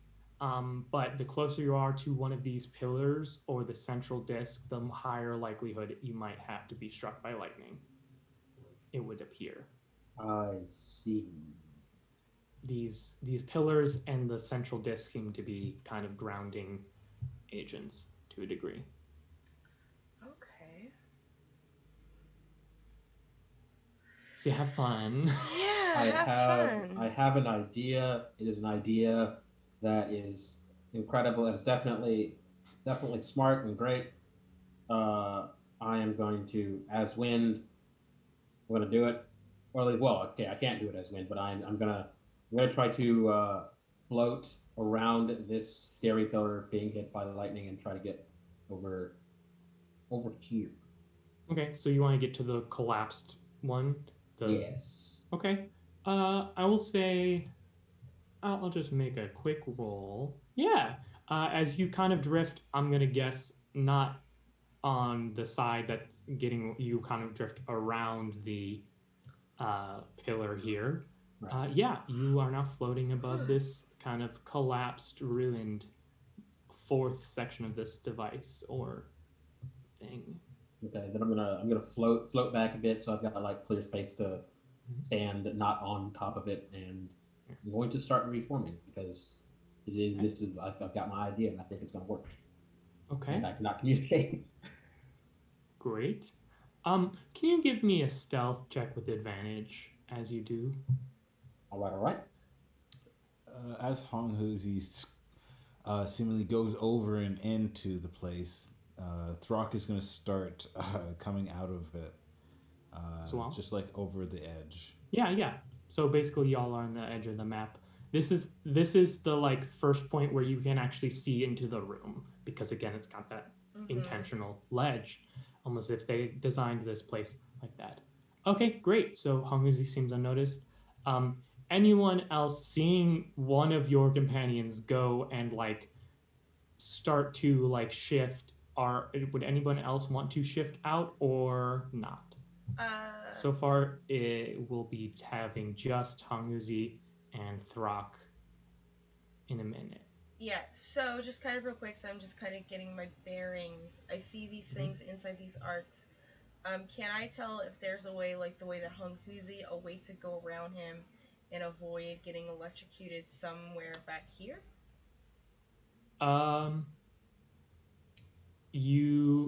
It's not a guarantee, it seems like, but it's definitely like this section of the room is pretty safe. And then yeah, if you were like here-ish, kind of not near, hopefully you would be safe, but it's not 100% clear. It's not 100% clear. I have ways of getting out just in case it's not okay, but at the very least, Anja wants to kind of go into that direction for her ability. Yeah, I mean, you could totally like go here and start to transform out and come out at the same time. And before I do that, what's this? It's a massive vault-like door covered in illithic runes and symbols. Bliss, it's labeled like it's labeled Nautiloid. Like it has the. Oh, it just says this is the ship that you're looking for, right? I mean, it's the illithid equivalent of like talking about like the make and model essentially. Like a lot of these are technical terms that you don't fully understand, but like you could tell it's describing like, the Nautiloid. Yeah, his real majesty. Got a serial number. Yeah, right. Exactly. Do not. You can try to call tech support, but we will not pick up. Well, that's what we're looking for. It's just a matter of this gesturing with wind hands. So we have 3 people phasing in, Bliss and Proserpina. Do you want to start solidifying? Oh yeah, I'm gonna follow Honguzi and phase in there. Great, and so go ahead and just you can move yourselves. So you want to follow Honguzi, so Bliss and Throck, go ahead and put yourselves wherever you want to be, and then we will get into it. The other side of this. I'm gonna do this bio thing again. You want me to roll initiative? Yeah, go ahead and roll initiative, and we will hop into it here. Make sure you click your token. Not the greatest. It's okay. All right, I'm gonna go bio.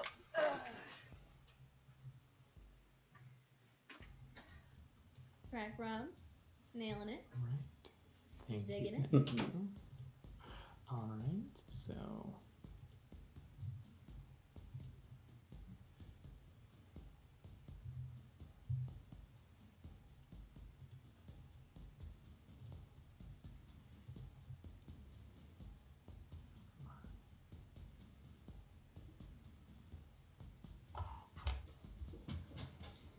There we go. Okay.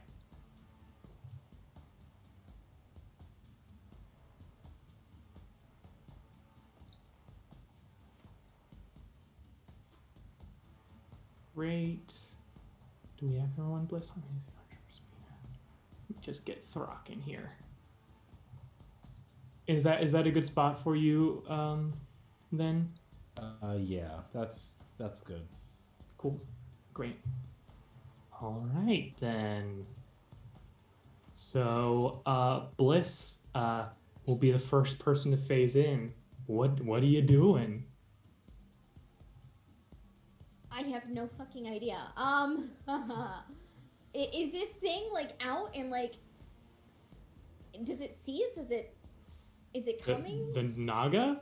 Yeah. As you apparate, but you have like a surprise round here, basically. Okay. I'm just checking. I'm just making sure. But it's aware of its surroundings. Yes. Okay. All right. Yeah, I'm gonna pull out my short bow from this distance and knock an arrow and fire at it. Okay. You have advantage, so get that going.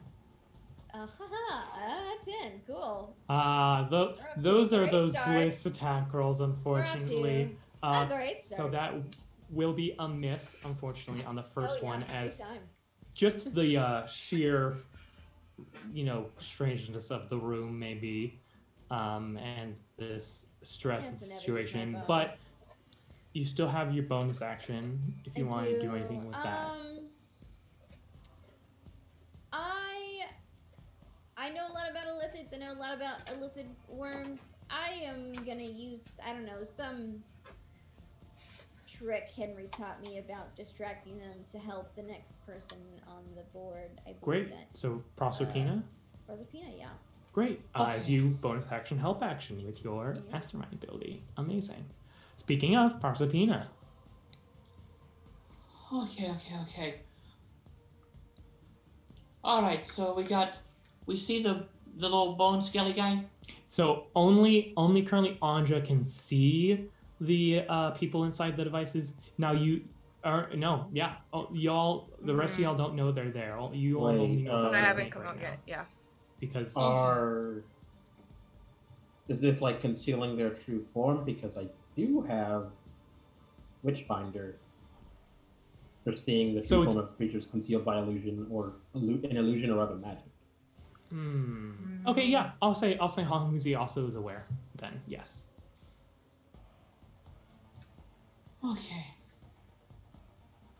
Okay, big bone skeleton thing, that's what I see. All right. Well, you know how we're starting this off. 3 sharpshooter shots. Yep, 3 sharpshooters. Go for it.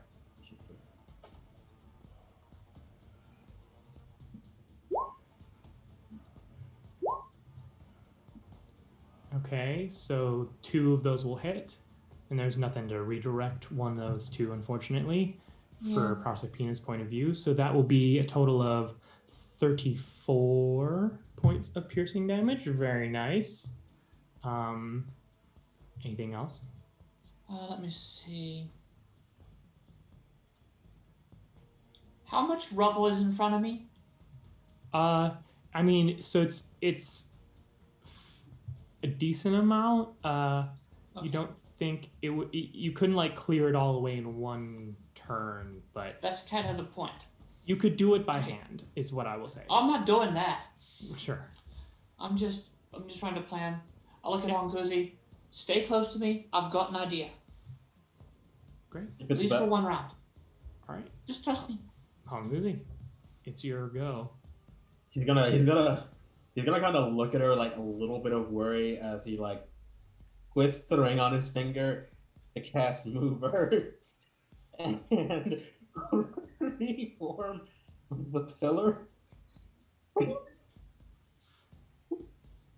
Because he's got an idea that perhaps if we can re-ring this, maybe we can pin this thing in a nice big electric fence, of lightning.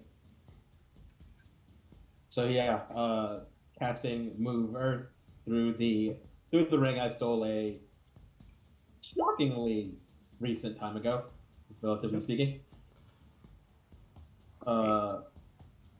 And yeah, can I build that back up? All right. Yeah. So it's a 40-foot on a side. Yeah, you definitely can. I will say that you are able to take the rubble, and so the only thing I'm gonna say is that how fast does it move?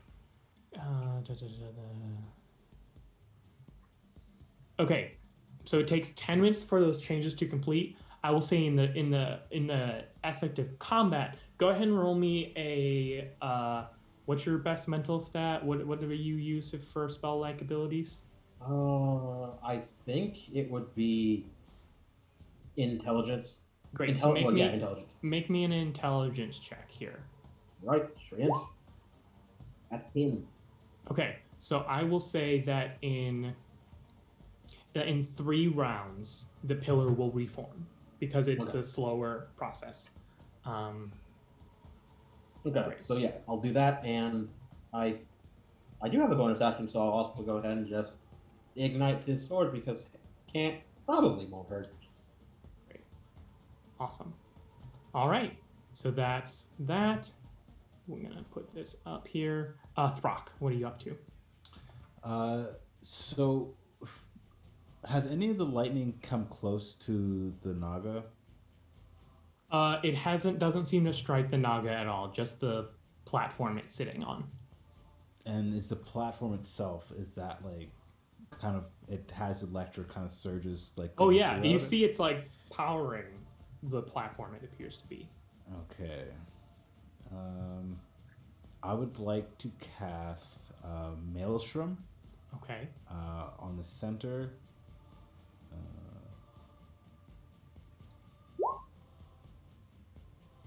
Swirling mass of 5-foot deep water appears in a 30-foot radius centered on a point. Okay. So let me just... DC 16. Yes. All right. So do you want to center it like in the middle of the room, basically? Correct. Okay. Understood. And then I'm going to move down here.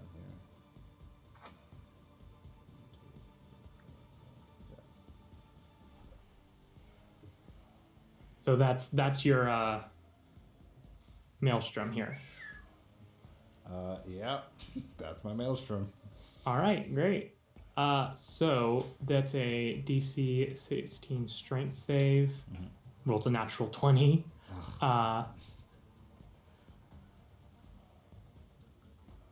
So it doesn't take damage, but it's already in the center, so that's a thing. And yes, the water now courses through the water. The lightning now courses through the water as it does, as it would. Mm-hmm. And we'll get to that on its turn. So that's your action, bonus action, movement, anything like that? Just the movement. I moved down some, but that's it for me for now. No worries. And Anja.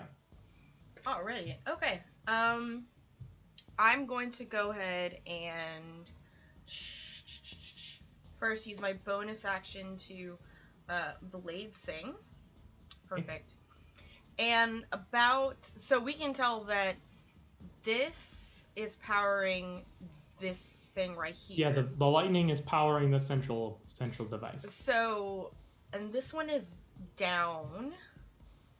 Yes. So it's not at full power. Yes. Her guess is that if these go down now, that thing's coming out. Has anyone affected it?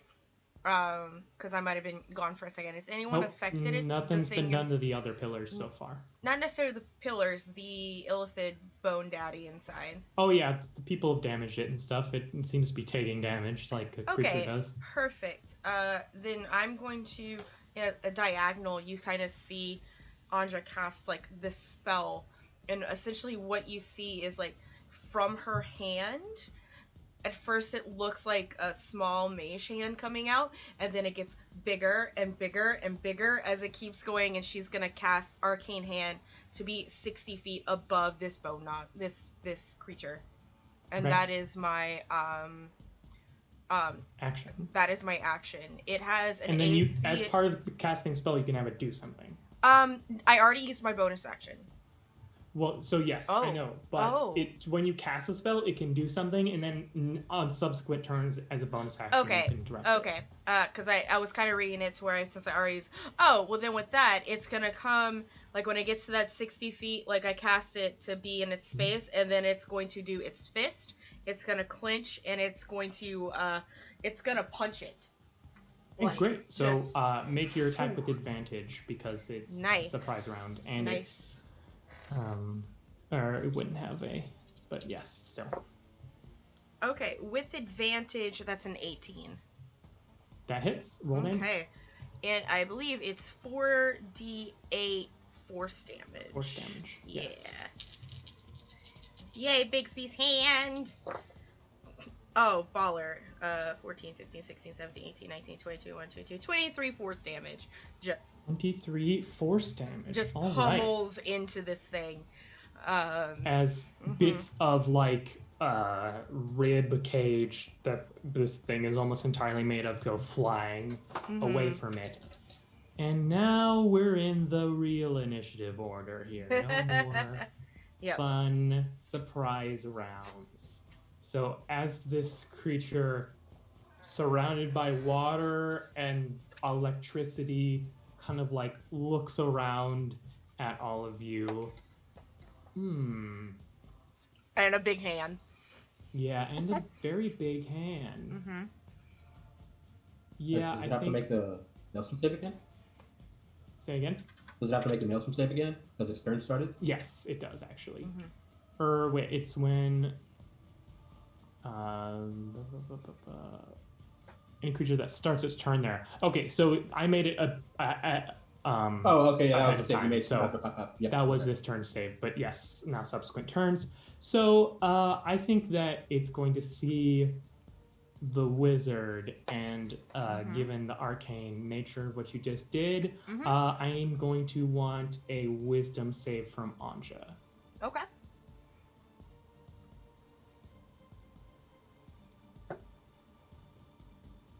Yes, that's what it's going to do. 23. 23. All right. So briefly, you see this thing like open up its face, and you see like the eye holes where its eyes would have been when it was alive just start to grow into like dark spheres, and you feel yourself almost like fall unconscious, but you resist the spell. Bitch ain't eye This biting me. It's eye biting. Yeah. It's trying.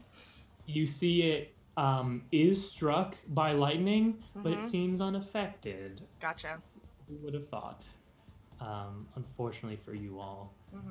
But that is its whole turn for now. So Bliss. Okay. This may seem like a dumb question. But this Nautilus ship, are we able to pilot it as non-illithids? Maybe. Maybe? Okay, That's so he hasn't very, really told me about very anything about it. big maybe. Okay, I'm just, well, because this is going to decide what I'm doing, because I'm the one that knows how to read a lithid, and it may know how to get this thing in functioning order. And I'm not very good at fighting, so...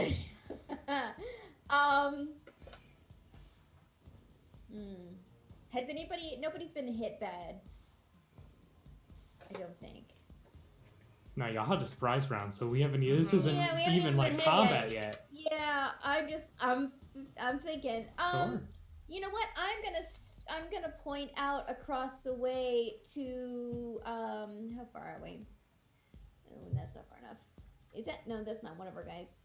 Where's our other dude? Where's our crocodile boy? Oh, he's still all the way. He's all the way. Yeah, he's at the other side of the room. Oh, okay. I gotta get a little bit closer. I'm getting a little closer. Just whatever it is within 60 feet. I'm pointing my finger out across the way at Honghuzi, and sending out this purple beam, and it is going to turn you into the coolest creature that I can create right now, which is a giant ape. So polymorph, bitch. Let's go. Nice. Let's go. All right. He's not down with that. You have to make the save to not be polymorphed. I do. Wisdom save, right? It's a DC 17 if you want to make the Yeah, save. Yeah. wisdom save. He's gonna try. No! It's not a force spell. Whoop! As you're like, yes, I know what I'm gonna do. I'm gonna turn him I knew into I an should've ape. focused on the fucking ship, And okay? then I just knew it. just resist it. She just very disapproving look across the way, like. As you do that, Anja goes, he knows what that feels like because one time I turned him into a squirrel when he was angry. I should have warned you. It's a giant monster. I'm That not- we can fight with another giant monster. Hey Bliss, I would love it if you rolled me a d20 at the end of your turn here. Daddy, no, please. Okay. Did you just hear me yell back? Like, 19? Okay, so you are very lucky, and miraculously, none of the lightning seems to strike you as you are Okay. right near one of the I'm orbs. moving back. I'm using bonus action going back. Great. Yeah, that's gonna come back. All right. if it wants to start shit off, cut it in half. All right then. Is You that, told me to kill that that dragon. anything else from me, Bliss? That's for literally now? all I can do, so Okay. that's it. Proserpina. Okay, action. I'm gonna use a formula slot, Okay. and I'm gonna make an elixir that I'm gonna then hand to Honguzi. Go drink this. Great. So you can drink it on Just his trust turn. me. Oh, you're going to trust her, not me. That's fine. That's fine. They fuck each I'm not other. offended at all. It's fine. They're he has literally been inside of her. Oh.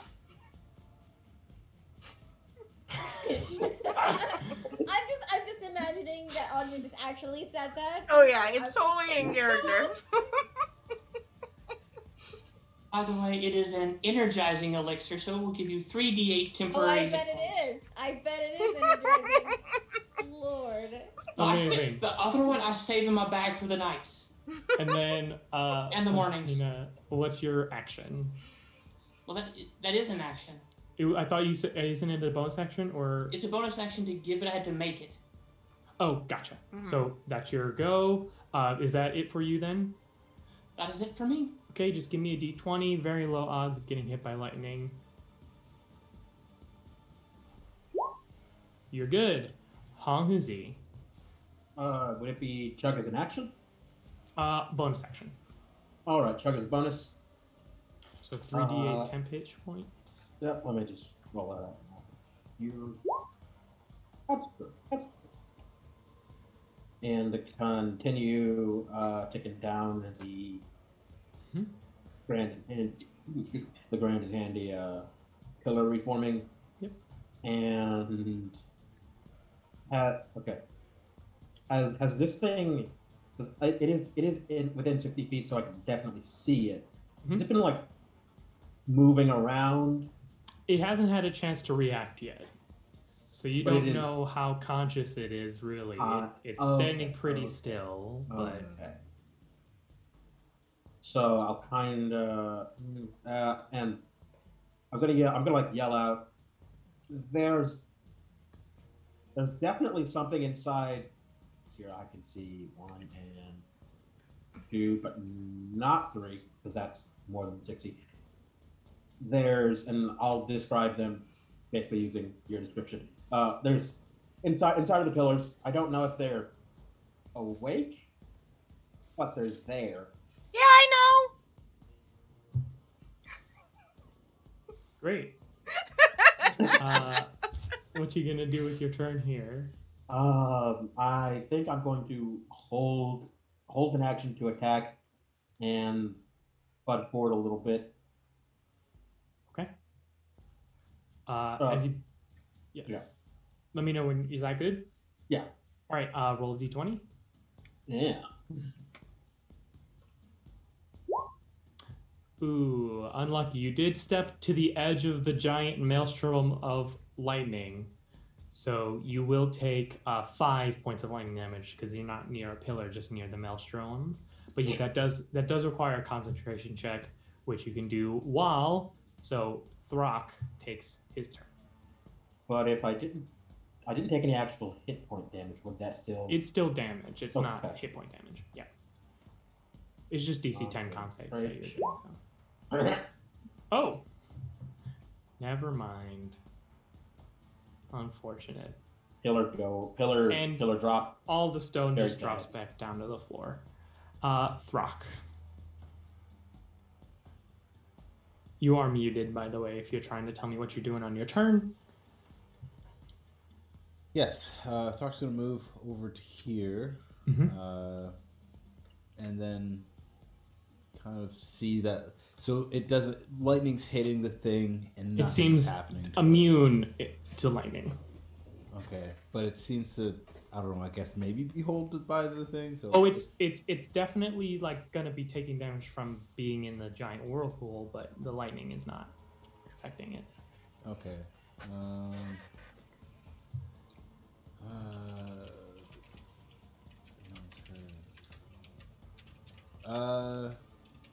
You know what?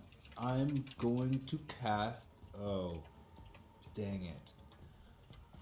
You know what? Am I within 30 feet of these guys?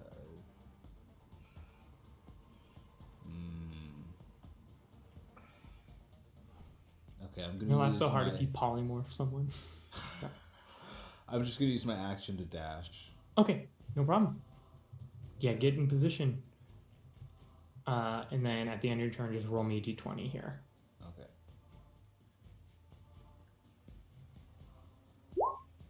Oof. Okay. So you do take a bit of damage. So 8 points of lightning damage to you, and that's a concentration check. DC 10, con save. All right. So the amalgam's turns. Seeing intruders running into their sacred chamber, they burst out from their hiding places, and 2 of them are able to make some attacks. This third one has to action dash to get near people here. So Bliss and Anja are both gonna be attacked, I believe, twice. Can I swat the one that ran up to our little group over here? With the held action? Can I swat the one that ran over with the held action? Of course. Okay, but I think you did say you had attacks to roll, so. Yeah, so we can roll them at the same time. Go ahead. Okay. So that's going to be 1 hit on you, Bliss, because one of them was a 19, one of them was a 10. So, and then we'll do to you, Bliss. What's their damage? Yeah, all right. So that's going to be 16 points of slashing damage to you, Bliss, as this thing takes like this grafted on claw on its arm and slices you. And then Anja, against you, I got a 21 and a 24 to hit. Shield. Are those both hitting? Neither would hit with shield. Okay, so you cast shield and none hit. No problem. And then yes, 13 will miss. Yeah. But you do get your second attack.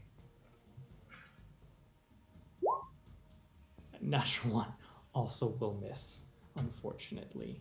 All right. Well, that's your go. Anja, back to you. All right, back to me. Excellent, excellent, excellent. So first things first, I will use my attack action with my rapier to attack the one that is in my face.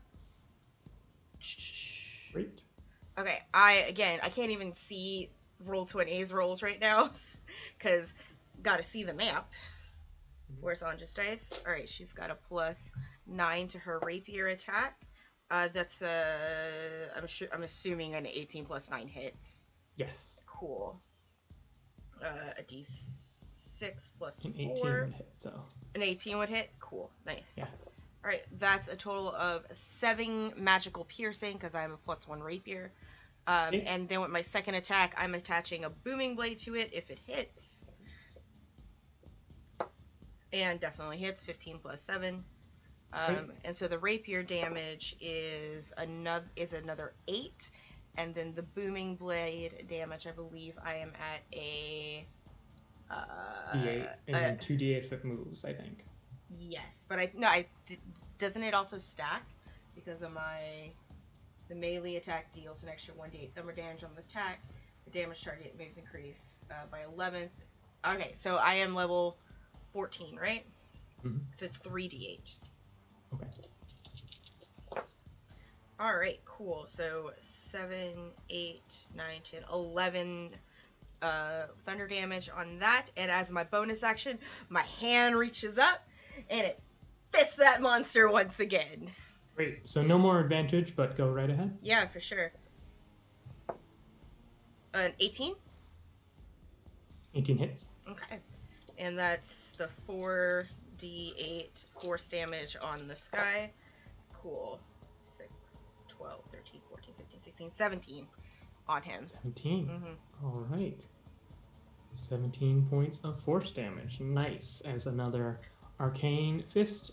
Is that all for you? Yeah, that's Anja.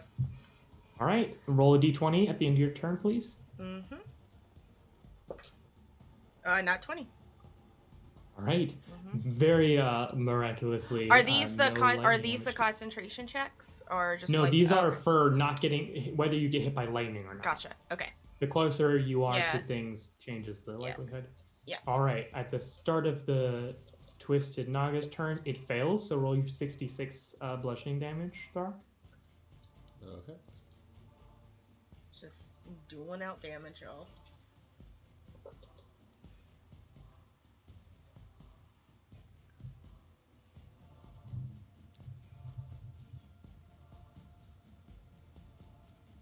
Ooh, 19. nice. 19 points of bludgeoning damage to this thing. Very nice. Very nice. So that's going to be that. And then for its turn, it's going to... Yeah. It's going to look at the little group of friends down by the broken device and extend itself up to its full height. And I need the three of you to make dexterity saves as it casts a spell on you.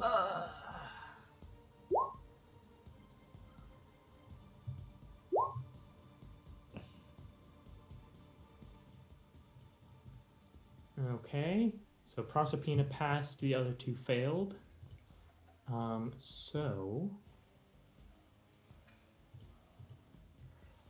Proserpina will so the two who failed take 43 points of lightning damage, and Proserpina, you take 21 as it casts chain lightning on you three, and this massive gathering the energy around it, it just opens its mouth and completely silently, which is for a spell casting thing very unsettling. You could tell it was gathering arcane energy, just as it slams into the three of you with a powerful bolt of lightning.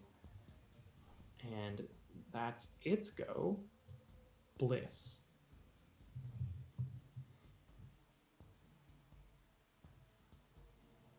You're muted, by the way. Muted. Am I? Can you not hear There we me? go. There you There go. you I can go. hear you now. I'm tempted to do something risky that's not necessarily very helpful. Turn yourself into a giant ape. Yeah, no,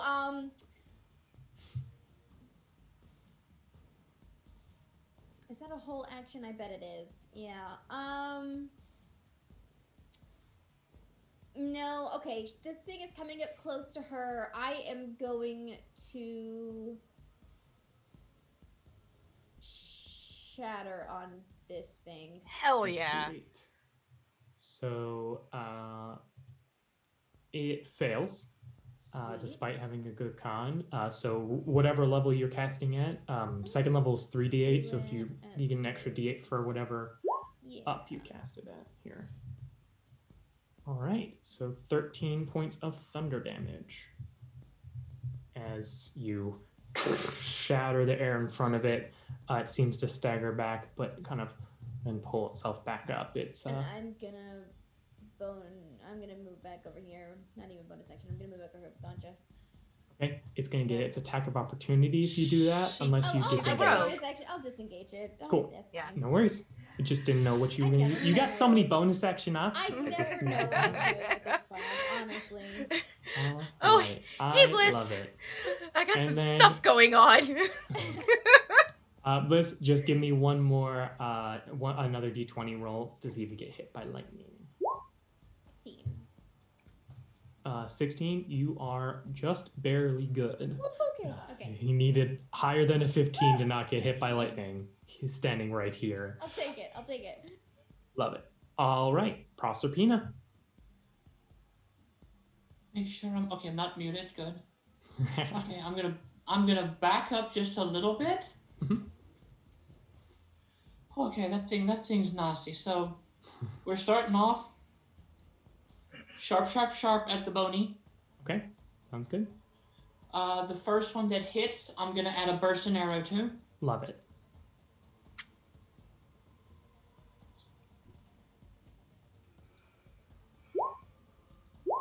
That hits. All right, so Okay, we'll so add the 2 bursting hits. arrow. The second one misses the All right. mega. But bonus action, because I can see them, right? Yes. Oh yeah. I can definitely now. redirect. Yep. At the one nearest Bliss and Anja. 36. Great. Go ahead and make an attack. So 16, 36, 45 points of damage to this thing. All right. Very nice. And then that'll hit it for 16 damage. Nice. As the arrow flies into that one. Very, very good. Anything else from you? Yes, there is. Yeah, I thought so. We're action surgeon. All right. Hit me Same up. process, minus the arcane shot, so just 3 sharpshooters All right. on the bony. You got it. Hits, misses, hits. Okay, so 18, 39. Okay, you did almost 100 points of damage to this thing in one round, just by yourself, Proserpina. How do you take it down? Oh, backing up. Oh, I don't like lightning. I don't like getting struck by lightning. No. Just, all right. Mama always said, aim for the eyes. Aim for the eyes. There's black as mine, so fine. I just close my eyes and just unleash, and then 2 into each of the eyes. As the arrows slam into the eye sockets of this creature, the skull cracks and shatters, and this entire thing just falls into a pile of bone that gets ground up by the maelstrom within it. And so there's just this like pile of bone meal where this thing once stood. Nice. As it falls down. Delicious bones. And it is done. All right, and then that is going to be everything from Proserpina. Oh yeah. Only that, all right. So that brings us to Hunghusi. Bonk. Bonk. Those both hit. So that's going to be 27. So that's going to be 49 points of damage, including 5 fire. Yes. And gonna rev again after those 2 attacks hit. Gonna rally and also going to take a step back before I attack because despite still correcting my hubris for wasting that once a day, I have at least slightly learned my lesson. Great. Roll me a d20. Also, I will say, Proserpina, you are far enough away that the lightning is going to get you there. All right, you are good. Okay. So, That turn. Throck. Okay, so Throck's gonna transform into an earth elemental. Awesome. And then he is going to try to grab the creature in front of him. Mhm. Great. It rolls. Okay, you've grappled it. Excellent. And I would like to throw it into the maelstrom. Amazing. Let's do another opposed check here. Okay, so it fails by quite a wide margin. So I will say you huck it. Go ahead. Yeah, you huck it like right here into the maelstrom Nice. as your action. Cool. Amazing. As Throck like grows into this massive earth elemental, picks this thing up and just slams it into the maelstrom. It's prone on its back, just like on it, like a turtle on its shell almost. Amazing. All right, so I'm going to move though. Hmm? I'm going to get closer into it. 1, 4, 5, 6. can you control this little bit? Okay, I'll just move them on you. Yes. Is this Earth able? Am I able to Earth glide into this? Yeah, you could try. Okay. I'd like to try to end my turn in the Earth. Okay. Yeah, I will say you do that. Great. So it is now the amalgam's turns. So this one right here is going to just swing at Anja twice again. That's a 9 and a 22. She will shield again as a reaction to not get hit by that 22. I'm just tired of getting hit, y'all. Like her level 1 spells are for shield and absorb elements. That's it. Totally. Yep. Smart way to play. And then the other one here is going to, I'll roll randomly. Yeah, it's just coming for Bliss again, unfortunately, because it's close enough here. Natural 20 and a 13. 13 does not hit. Okay, good. So that's 24 points of bludgeoning damage to you, Okay, I'll Bliss. have that. What is half of 24? Is that 12? 12. Okay. Yes. And then this one has to make a wisdom save. All right. So even though as it flies into... Oh, also roll your damage here for the Maelstrom, and I will roll... Okay, and it fails. So, see, it's now right there. That's 1d6. All right, there we go. I need 5 more. Okay, so 17 damage. So as this thing is in the kind of swirling maelstrom, you see it looks where Honghuzi's blade hit it and ignited with flame, and you see it just begins like looking around and just looks for a random creature. So 1, 2, 3, 4, 5, 6, 7. Of course, I roll an 8 when there's 7 options. So 1, 2, 3, 4. Great for you all. So it spends its entire turn going 1, 2, 3, 4, 5, 6, seeming to charge directly towards its fellow amalgam as it seems completely enraged. As the end of their turns, you can see large hunks of metal built into like the back of these things' necks that get struck with lightning. And as they're hit by lightning, you see it invigorates them and seems to give them strength to continue forward here. It is difficult terrain, by the way. Yes, that's why it spent its whole turn and moved 6 spaces there. So, okay. Yeah, like getting from the middle to that front was its whole turn. Great, but it seems that not only do they not take lightning damage, but that lightning seems to heal them. Gotcha. Anja. Yeah, first she's gonna initiate her bonus action first to pull her arcane hand closer to, because she can move it 60 feet to do its action. So essentially it's just gonna do a loop-de-roop and punch this motherfucker in the back of the head. Like, because it's like, yeah, no thank you, bud. Does a 16 hit? Yes. Okay. Give me those d8s. Dope. Alright, so for 13 force. Nice. So 13 damage. And then for my actions, I will do my attack actions. My first one, the one that is right in front of me. Bam. So you just said that a 16 hit, does a 15 hit? Yes. Cool. That's its AC. That's its Fun AC. Dope. And that is Not for... super hard to hit. That one's only for 5 piercing, but then the second one will be with a booming blade attached to it. Thanks, Tasha's. Like, we appreciate you helping us. Alright, that definitely hits with the 17 plus stuff. And the piercing damage is 7, and then the thunder damage is nice 15. Nice. All right. Solid lay into that one. And then end your turn a quick D20. Let's do it. A natural 20 on my metal dice.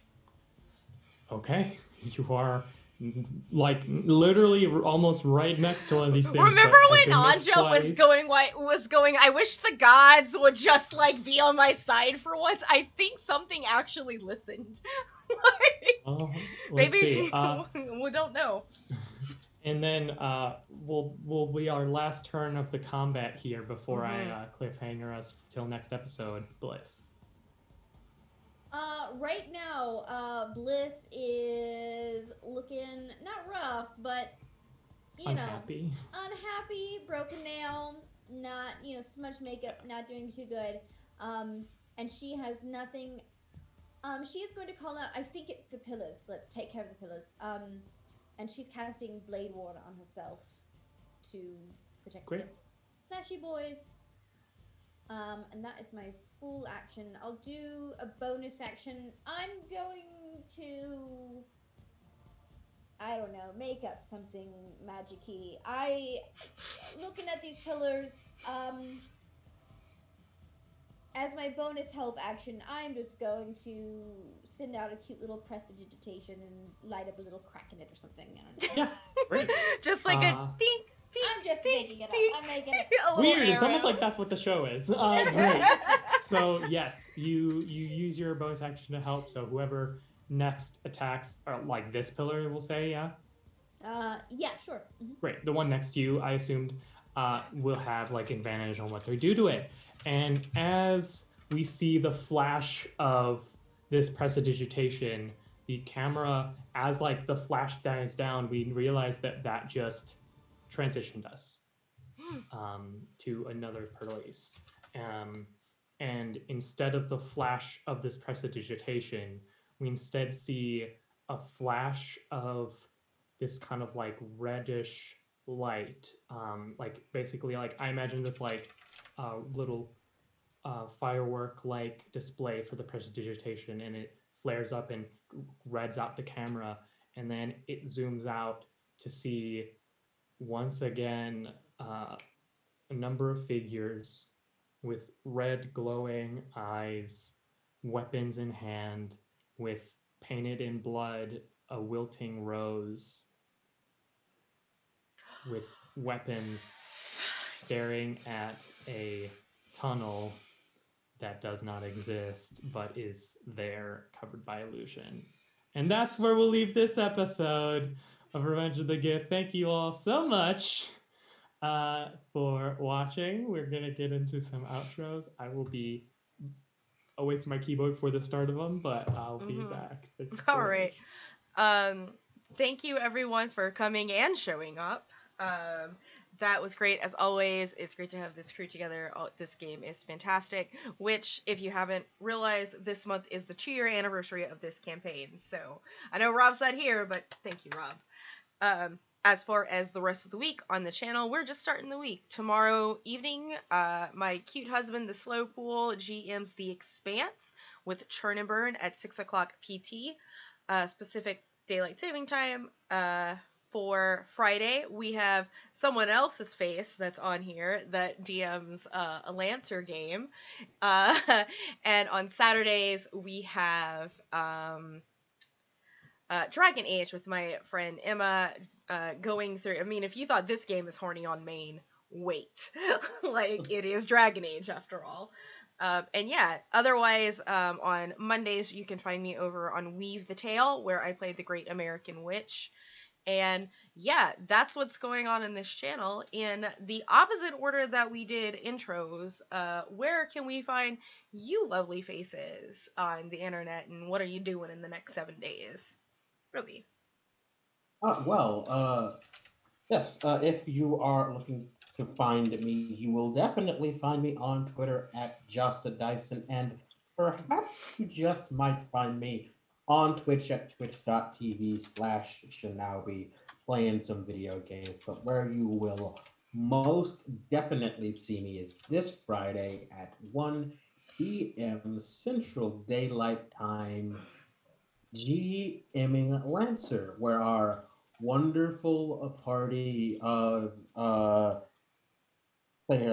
blooded pirate crushers will be going to vacation on a nice colony ship run by, I'm sure, a friendly AI. Definitely friends.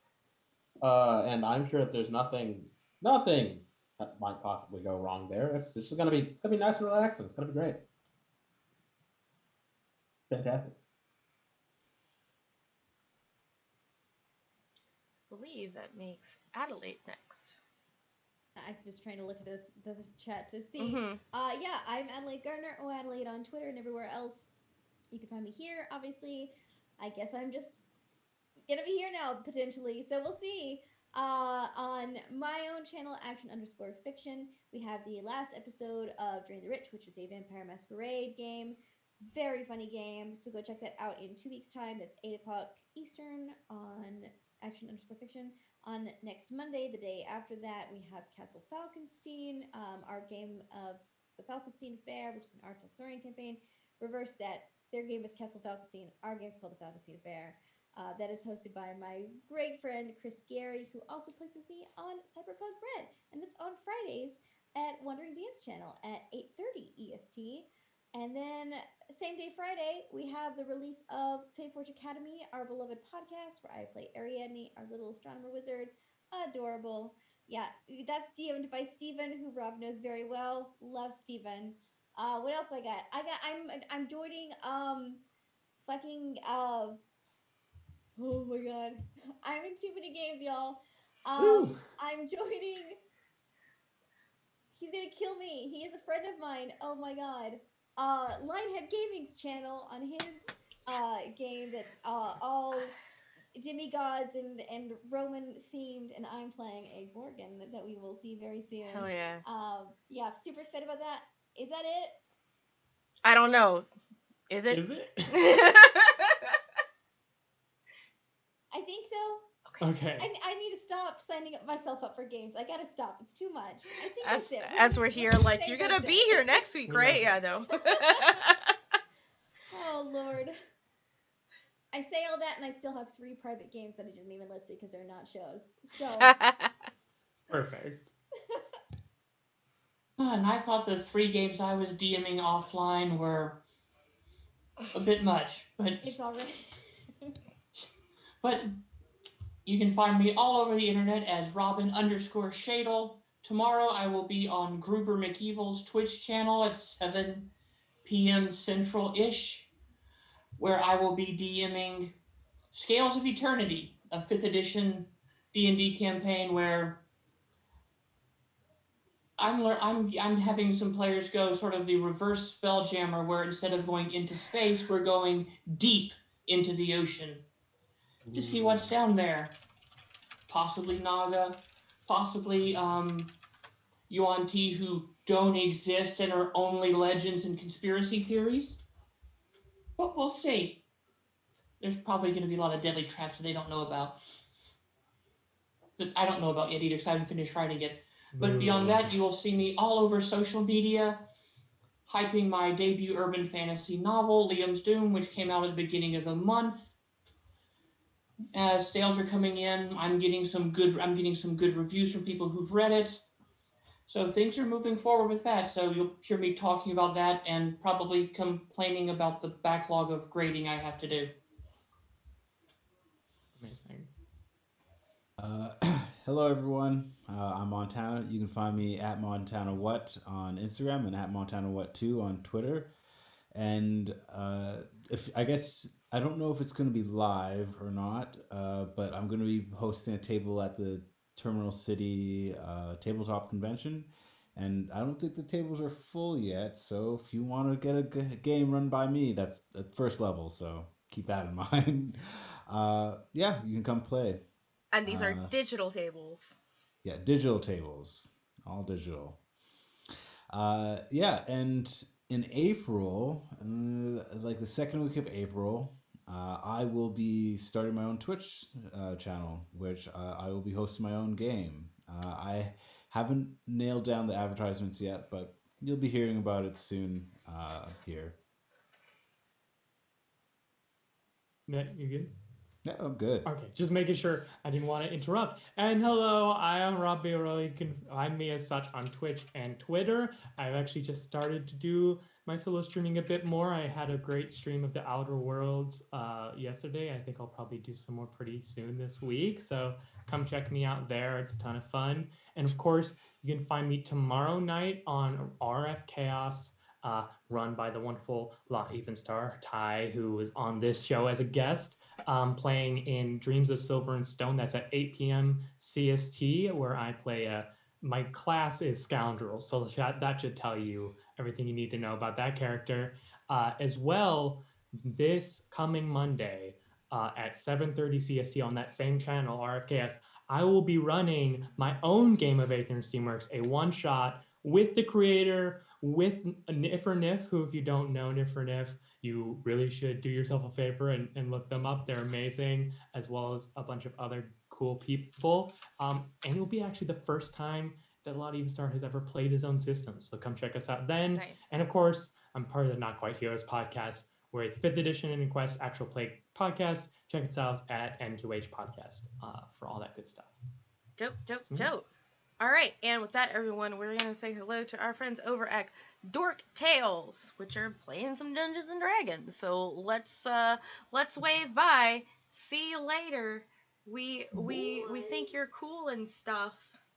Neat.